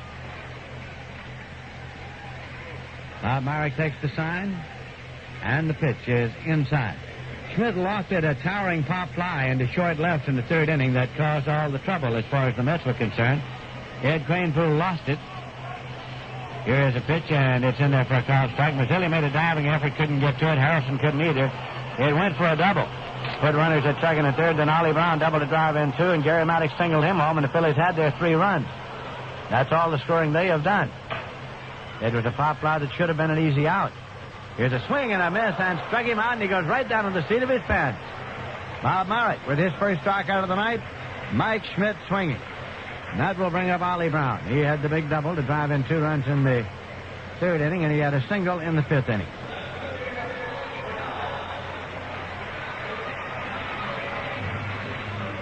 We repeat that the paid attendance here tonight is 63,283. And the pitch is inside low. Largest crowd in the major leagues this season. The previous largest crowd was at Seattle on opening day. And it's the second largest crowd in Pennsylvania baseball history ever. That pitch is in for a call strike. The All-Star game played here last summer drew 63,974, which is the largest crowd in Pennsylvania baseball history. Swing and a drive into right field for a base hit, slicing away from the outstretched glove of Youngblood. Returned by Vail, and Ollie Brown has his 3rd base hit of the night. Ollie Brown is playing because Greg Luzinski has an infected left eye. Coming up now, here's Richie Hebner, who has gone hitless in 3 trips. Pittsburgh Pirates beat the Cardinals a doubleheader today, 5-2 and 4-3. Jim Rooker and Kent Jacoby got the wins. Tom Underwood and Raleigh Eastwick, new acquisitions for the Cardinals, took the losses. Omar Marino had a homer in the first game for the Pirates, Rennie Stennett. Ed Ott had powered homers in the second game, and Mike Anderson had one for the Cardinals. And Montreal beat the Chicago Cubs in a doubleheader. We've got Dave Johnson coming up now to bat for Hebner. That's a righty-lefter switch. Dave Johnson, formerly of the Atlanta Braves, formerly of the Baltimore Orioles, and formerly of the Tokyo Giants. He's a right-hand batter. Here's the pitch. And it's high for a ball. Dave Johnson is hitting .310 for the year. He has 3 homers and 12 runs batted in. Marek's pitch. Swung on and missed. Montreal beat the Cubs 19-3 and 7-6. Jackie Brown got a win, and so did Bill Atkinson. Ray Burris took a loss, and so did Paul Russell. And now Bob Marek is in some pain, and quickly Joe Torre is heading for the mound, and Tom McKenna. So Marek looks as though he might have pulled a muscle in his side. Rick Baldwin is up and throwing in the mid bullpen, has been for a while. Baldwin's throwing as Marek was in obvious pain. The plate umpires out there as well, Billy Williams. Marek has been seeing regular duty. He's going to toss 1 or 2 in to see if he's all right. Twist his body, twist the torso, first to the left side, then to the right. Now says he'll try to throw, and he can't turn the ball loose. As he started, he's through. He tosses the ball over to Williams and heads for the dugout. He started to throw and never got to the point where he could turn the ball loose. It is a muscle in his side. Tom McKenna walking along with him now as he heads for the dugout. So Bob Marek is going out of the ball game. While the pitching change is being made now, we had started to give you a rundown on the considerable Major League action on July 4th, and let us tell you that Rick Baldwin is coming in to make his 15th appearance, all in relief. He's won 1 and lost 1, and last time out at Montreal yesterday, he went an inning, allowed no runs, no hits, and now to tell you all about what's happened in the majors today. Here's Ralph Kiner. Okay, Lindsey Nelson, the Pittsburgh Pirates won a doubleheader against the St. Louis Cardinals. The Cardinals have been making their move. They were in third place, 6.5 games back of the Cubs. They don't lose any ground as the Cubs lost 2, but the Pirates pick up a full game. Make it 2 games on the Cubs as they won a doubleheader. First game 5-2. Winning pitcher in that game was Jim Rooker, helped out by the Goose, Gossage in the 7th inning on. And Rooker now with a record of 6-5. Tom Underwood, the losing pitcher for the Cardinals, has record 4-4. Marino, the only home run, came in the 8th with 1 on his 4th of the year. In the second game, Pittsburgh won at 4-3 on a run in the bottom of the 9th inning. McCulvey was the winning pitcher. He's now 6-1. Losing pitcher was Eastwick. His record 3-3. Stennett got a home run, his 4th in the 2nd with no one on. Anderson got his 3rd in the 4th with 1 on, and Ott had a home run in the 7th with 1 on for the Pirates, his 4th of the year. Montreal beat the Cubs 19-3 in the first game of the doubleheader, scoring 4 runs in the 8th and 5 in the 9th. Winning pitcher was Jackie Brown. His record now 6-6. The losing pitcher was Ray Burris. His record 9-8. Valentine got his 14th and 15th home runs. Parrish got his 8th, and Dawson got his 9th. In the second game, Montreal won it by a score of 7-6 in spite of 2 home runs in the bottom of the 9th inning by the Cubs. Mercer got a home run, his 12th of the year in the 9th with no one on. And also Mitterwald a home run in the 9th inning with no one on, his 5th. Winning pitcher in that ball game was Atkinson in relief of Steve Rogers. Atkinson now 4-1. The losing pitcher was Paul Russell in relief. His record 2-1. Hunter a home run his 5th. Mejias a home run his 3rd. Cincinnati won. Atlanta nothing after 1. Tom Seaver against Phil Niekro. Seaver 8-4. Niekro 7-9. Houston at San Diego. Dodgers won against San Francisco 4-0. A 3-hit shutout by Don Sutton. It was his 10th win. He's lost 3. Halicki was the losing pitcher. He's 7-8. Oates got his first home run of the year in the 3rd with no one on. Mundy got his 11th in the 4th with no one on. In the American League at the end of 5, the Yankees 3 on home runs by Shamlis, his 8th, White his 7th, and Nettles his 16th. And Garland pitching for Cleveland against Figueroa. Garland 5-8, Figueroa 7-6. At the end of 5, the Yankees 3, Cleveland nothing. Boston beat Toronto 9-6 to stop a 9-game losing streak. The winning pitcher was Campbell in relief. He's now 6-5. Hartenstein was the losing pitcher. He's 0-2. Scott got 2 home runs, his 22nd and 23rd. Lynn got his 8th. Butch Hobson his 14th. Carball got his 7th. Lynn also picked up his 9th home run. Rice got his 19th. Yastrzemski his 16th. So 8 home runs by the Boston Red Sox, and 4 of the home runs came in the 8th inning with no one on base. Baltimore over Detroit by a score of 6-4. Fidrich, the losing pitcher, he had won 6 in a row. He's now 6-3. Rudy May, the winning pitcher, his record now 10-7. Walken Fuss a home run. It was his 5th of the year. Murray got a home run his 11th, and Staub a home run his 10th. At the end of 2, it's Kansas City nothing, Texas nothing. Jim Coburn against Gaylord Perry. Minnesota beat Milwaukee 5-0. The winning pitcher was Solmersgaard. Losing pitcher was Sorensen. Mike Cubbage a home run in the 3rd with 2 on. It was his 1st of the year. Oakland scheduled against California. Rick Langford, the starting pitcher for Oakland, against Ryan. Ryan 10-7. Ryan has 200 strikeouts already this year. And the White Sox against Seattle, they have won 4 in a row, and they're going for the 5th internight game at Seattle. Right here, the Mets are trailing by a score of 3-1, and once again, here's Lindsey Nelson. Okay, Ralph Kahn, it's going to be Tom Hutchinson up there now to bat for Johnson, who was at the plate. It's a righty-lefty switch, and as much as the Mets have switched to right-hand pitcher Rick Baldwin. So Tom Hutton, the man who used to make life miserable for Tom Seaver, is at the plate. And here is the pitch. Swung on it on the ground to second base, and it is Youngblood over to Flynn. Relay on to first, and a double play. It goes 4-6-3. So now that Tom Seaver has left the Mets, Hutton can't find a home at bat against the Mets. He has hit into a double play. 4-6-3. It is no runs, a hit, no errors, and none left. And at the end of 8, the score is the Phillies 3 and the Mets 1. If you buy unleaded gasoline, you may have noticed that lead isn't the only thing missing. It's probably pretty low on performance, too. That's because most unleadeds just don't have a high enough octane rating to give you the performance you want. In fact, according to standards set by the American Society for Testing and Materials, only 3 unleaded gasolines have a high enough octane to be called regular. To help you choose between these 3, one of them usually sells for less. Getty. Getty Unleaded Regular gives you the clean running engine you expect from an unleaded, plus the octane performance you want. And you pay less than you would for most other major unleadeds. Now think a minute. Why settle for an unleaded gasoline that's below regular when you can get one that's regular? And just for driving into your participating Getty dealer, you'll get a $2 discount coupon to the Great Adventure Safari. No gasoline purchase is necessary. Anyone can qualify. So for the largest safari this side of Africa, visit your Getty dealer between now and July 15th. You'll save money on the road and on safari. The report from the Met clubhouse is that Bob Marek has pulled a muscle in the rib cage on the right side, and ice has been applied. So that is the report. Bob Marek went out of the ballgame after having worked 1 in the third. He allowed no runs, 1 hit, struck out 1 and walked none. So the New York Mets are coming up here in the top of the 9th inning, trailing by 2 runs. And it'll be John Milner to lead it off. As we said before, it's the largest crowd in the major leagues here tonight, 63,283, running the home paid attendance of the Phillies at this point to 1,125,981. Milner has gone 0 for 3. Jim Lonborg has been in all the way. Ron Reed is throwing in the Philly bullpen. Pitch is in there for a call strike as Milner backed out in taking the pitch. Right down the pipe. It's strike 1. Again the delivery. Low for a ball. It's 1-1.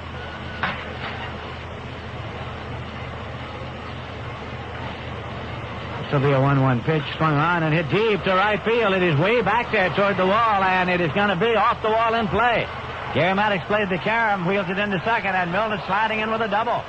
John Milner has opened up with a double off the wall in right center field. So the Mets have the tying run at the plate as John Stearns is coming up here in the 9th inning. That was base hit number 6 for the Mets. John Stearns has walked twice tonight and fouled out to third the other time. Officially, he's 0 for 1. Stearns is hitting .306 for the year, and here comes Danny Ozark. Manager of the Phillies bounces up to the top step of the dugout and then slowly trudges out toward the mound. He's got Ron Reed out there in the bullpen. Lonborg standing there awaiting his arrival, popping the ball in his glove a time or two. Lonborg has not had a complete game this year. As Ralph Conner reported, he had arm trouble and stayed in Clearwater, Florida, the site of their spring training camp when the season began, to work on that. 7 innings is the longest he's gone. That was in Atlanta on June 12th. And he went 7 again against the Mets in New York that last time out when he was the loser. So that's going to be all, and Ron Reed is going to come in to do the pitching. Ron Reed is coming in to make his 31st appearance. He has won 6 games and lost 2. Last time out against the Pirates, day before yesterday, he went 2 innings and allowed no runs and no hits. Ron Reed walking in from the bullpen down in the right field corner. Lonborg will be leaving as soon as he arrives there, as soon as Reed arrives. Lonborg credited with 8 innings, faced 1 man in the 9th. So far, he's given up 1 run on 6 hits, struck out 3, walked 3. He is responsible for John Milner, the runner at second base. So he is getting a hand, Lonborg is, as he heads for the dugout.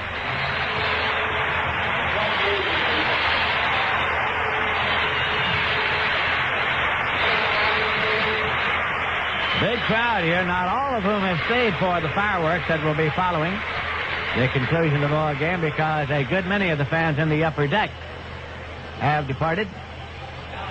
However, we can tell you from experience that a number of them go down into their automobiles and sit there during the fireworks display. Ron Reed is taking his warm-up pitches, and let us tell you we'll be back here tomorrow night at 7:30 p.m. to bring you radio and television coverage of the Mets and the Philadelphia Phillies. And tomorrow night it's going to be Pat Zachary going for the Mets against Steve Carlton. Then Wednesday night, John Matlack against Jim Cott. And Thursday night, Nino Espinosa against Randy Lurch. And Friday night, the Mets will be back at Shea. The Montreal Expos will be in New York for a weekend series. That'll be Friday night, late Saturday afternoon, a 4:05 start, and then Sunday afternoon.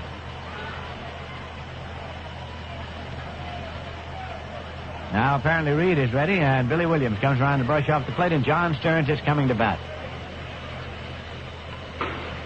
There is nobody out. A runner at second. The Phils are leading by a score of 3-1. The Mets are batting in the top of the 9th inning.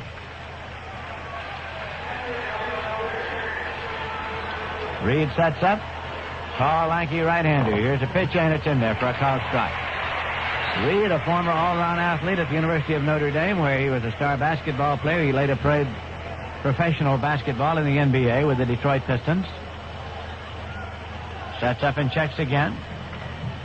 Sidearms, and in there for a called strike. Came down low and got the pitch in there. It's 0-2. Ed Kranepool is on deck. Milner takes his lead at second, a cautious lead. Phillies lead 3-1. Now the pitch, fastball. It's outside. 1 ball and 2 strikes.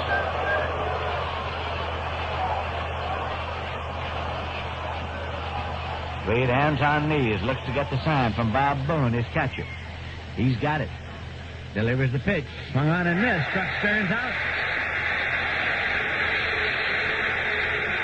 So there's 1 away, and that'll bring up Ed Kranepool. Kranepool is 2 for 3. Single, struck out, and single. Tying run at the plate for the Mets here in the ninth.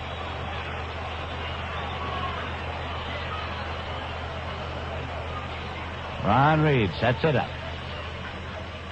And the pitch is in there for a called strike. It's on 1. Lee Mazzilli is next in the Met batting order. Outfield defense is straight away against Kranepool and deep. Reed off the stretch. Delivers a pitch. Curveball. And swung on and popped up back at first. Moving over is Hutton, and he can't get it. It's going into the stands out of play. Tommy Hutton, who stayed in the ballgame at first base after having batted for Johnson, who had batted for Hebner.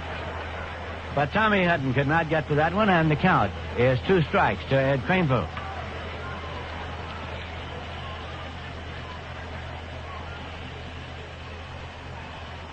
Ron Reed takes his cap off to mop his brow on a warm evening in Philadelphia.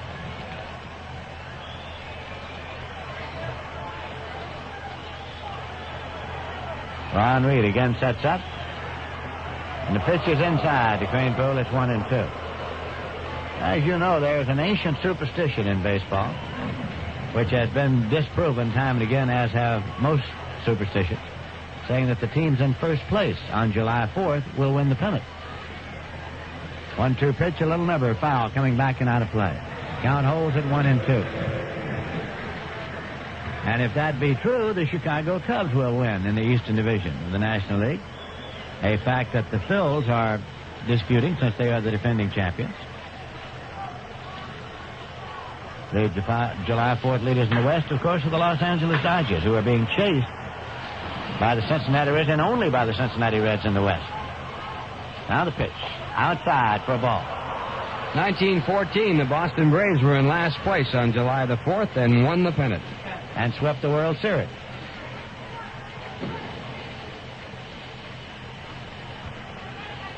Managed by a man named George Stallings, who had a brother named Lawrence Stallings, who was a fair writer. They were known as the Hitless Wonders. Kranepool back in. Counts 2-2. And the delivery. He checked the swing on a tight pitch, and it is inside for ball 3, and it's 3-2. So the count is full now to Kranepool. Milner again edging off the bag at second. There's 1 man out. This will be a payoff pitch. Ron Reed has the sign and sets up. The pitch is on the way. Swung on his underground foul, back of first, out of play. It holds full at 3-2.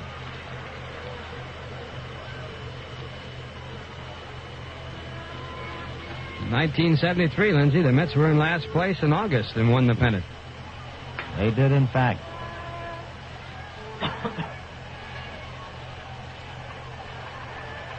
Well, you see, if you're in first place on July 1st, then you believe the superstition. Here's a 3-2 pitch, low and it walked him, and the tying run is on base. That's Kranepool goes to first base. Kranepool at first, Milner at second, and Mazzilli coming up. We're going to get a runner now. Henderson is going to run for Kranepool. Steve Henderson running for Kranepool.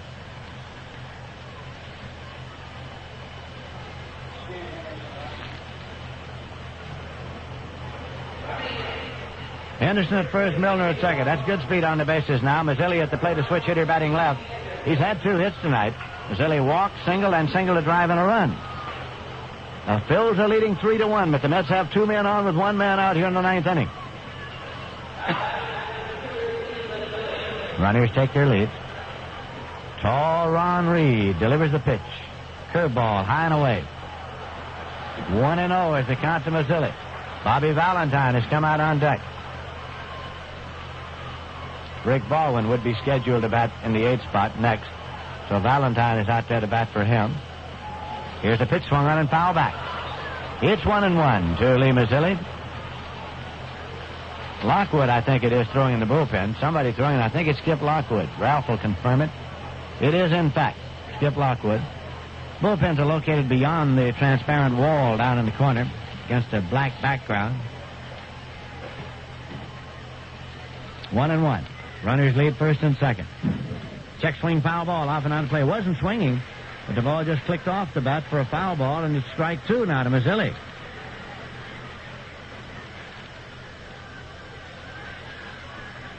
Ron Reed pops the ball in the glove once or twice. Settles his cap firmly on his head. Looks for the sign. Milner leads at second base. Henderson at first base. And the 1-2 pitch. Swung on and missed. Struck him out. Second out as Mazzilli goes swinging, and Valentine is coming up.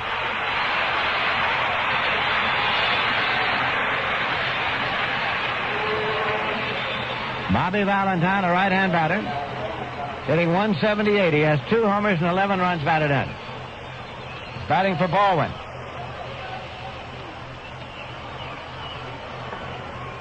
Jim Lonborg, of course, is the pitcher of record on the long side. Ron Reed is working on a save, and Jerry Kuzman is pitcher of record on the short side.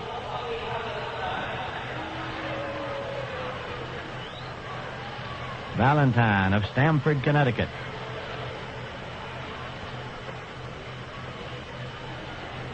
Reed with a pitch. And it's outside for a ball. 1-0. Mets are down to their last out of the ball game with the tying runs on base here in the 9th inning. And the runners lead. Off the stretch. Reed with a pitch. Swung on and missed. 1 ball and 1 strike. Doug Flynn is next in the Met batting order.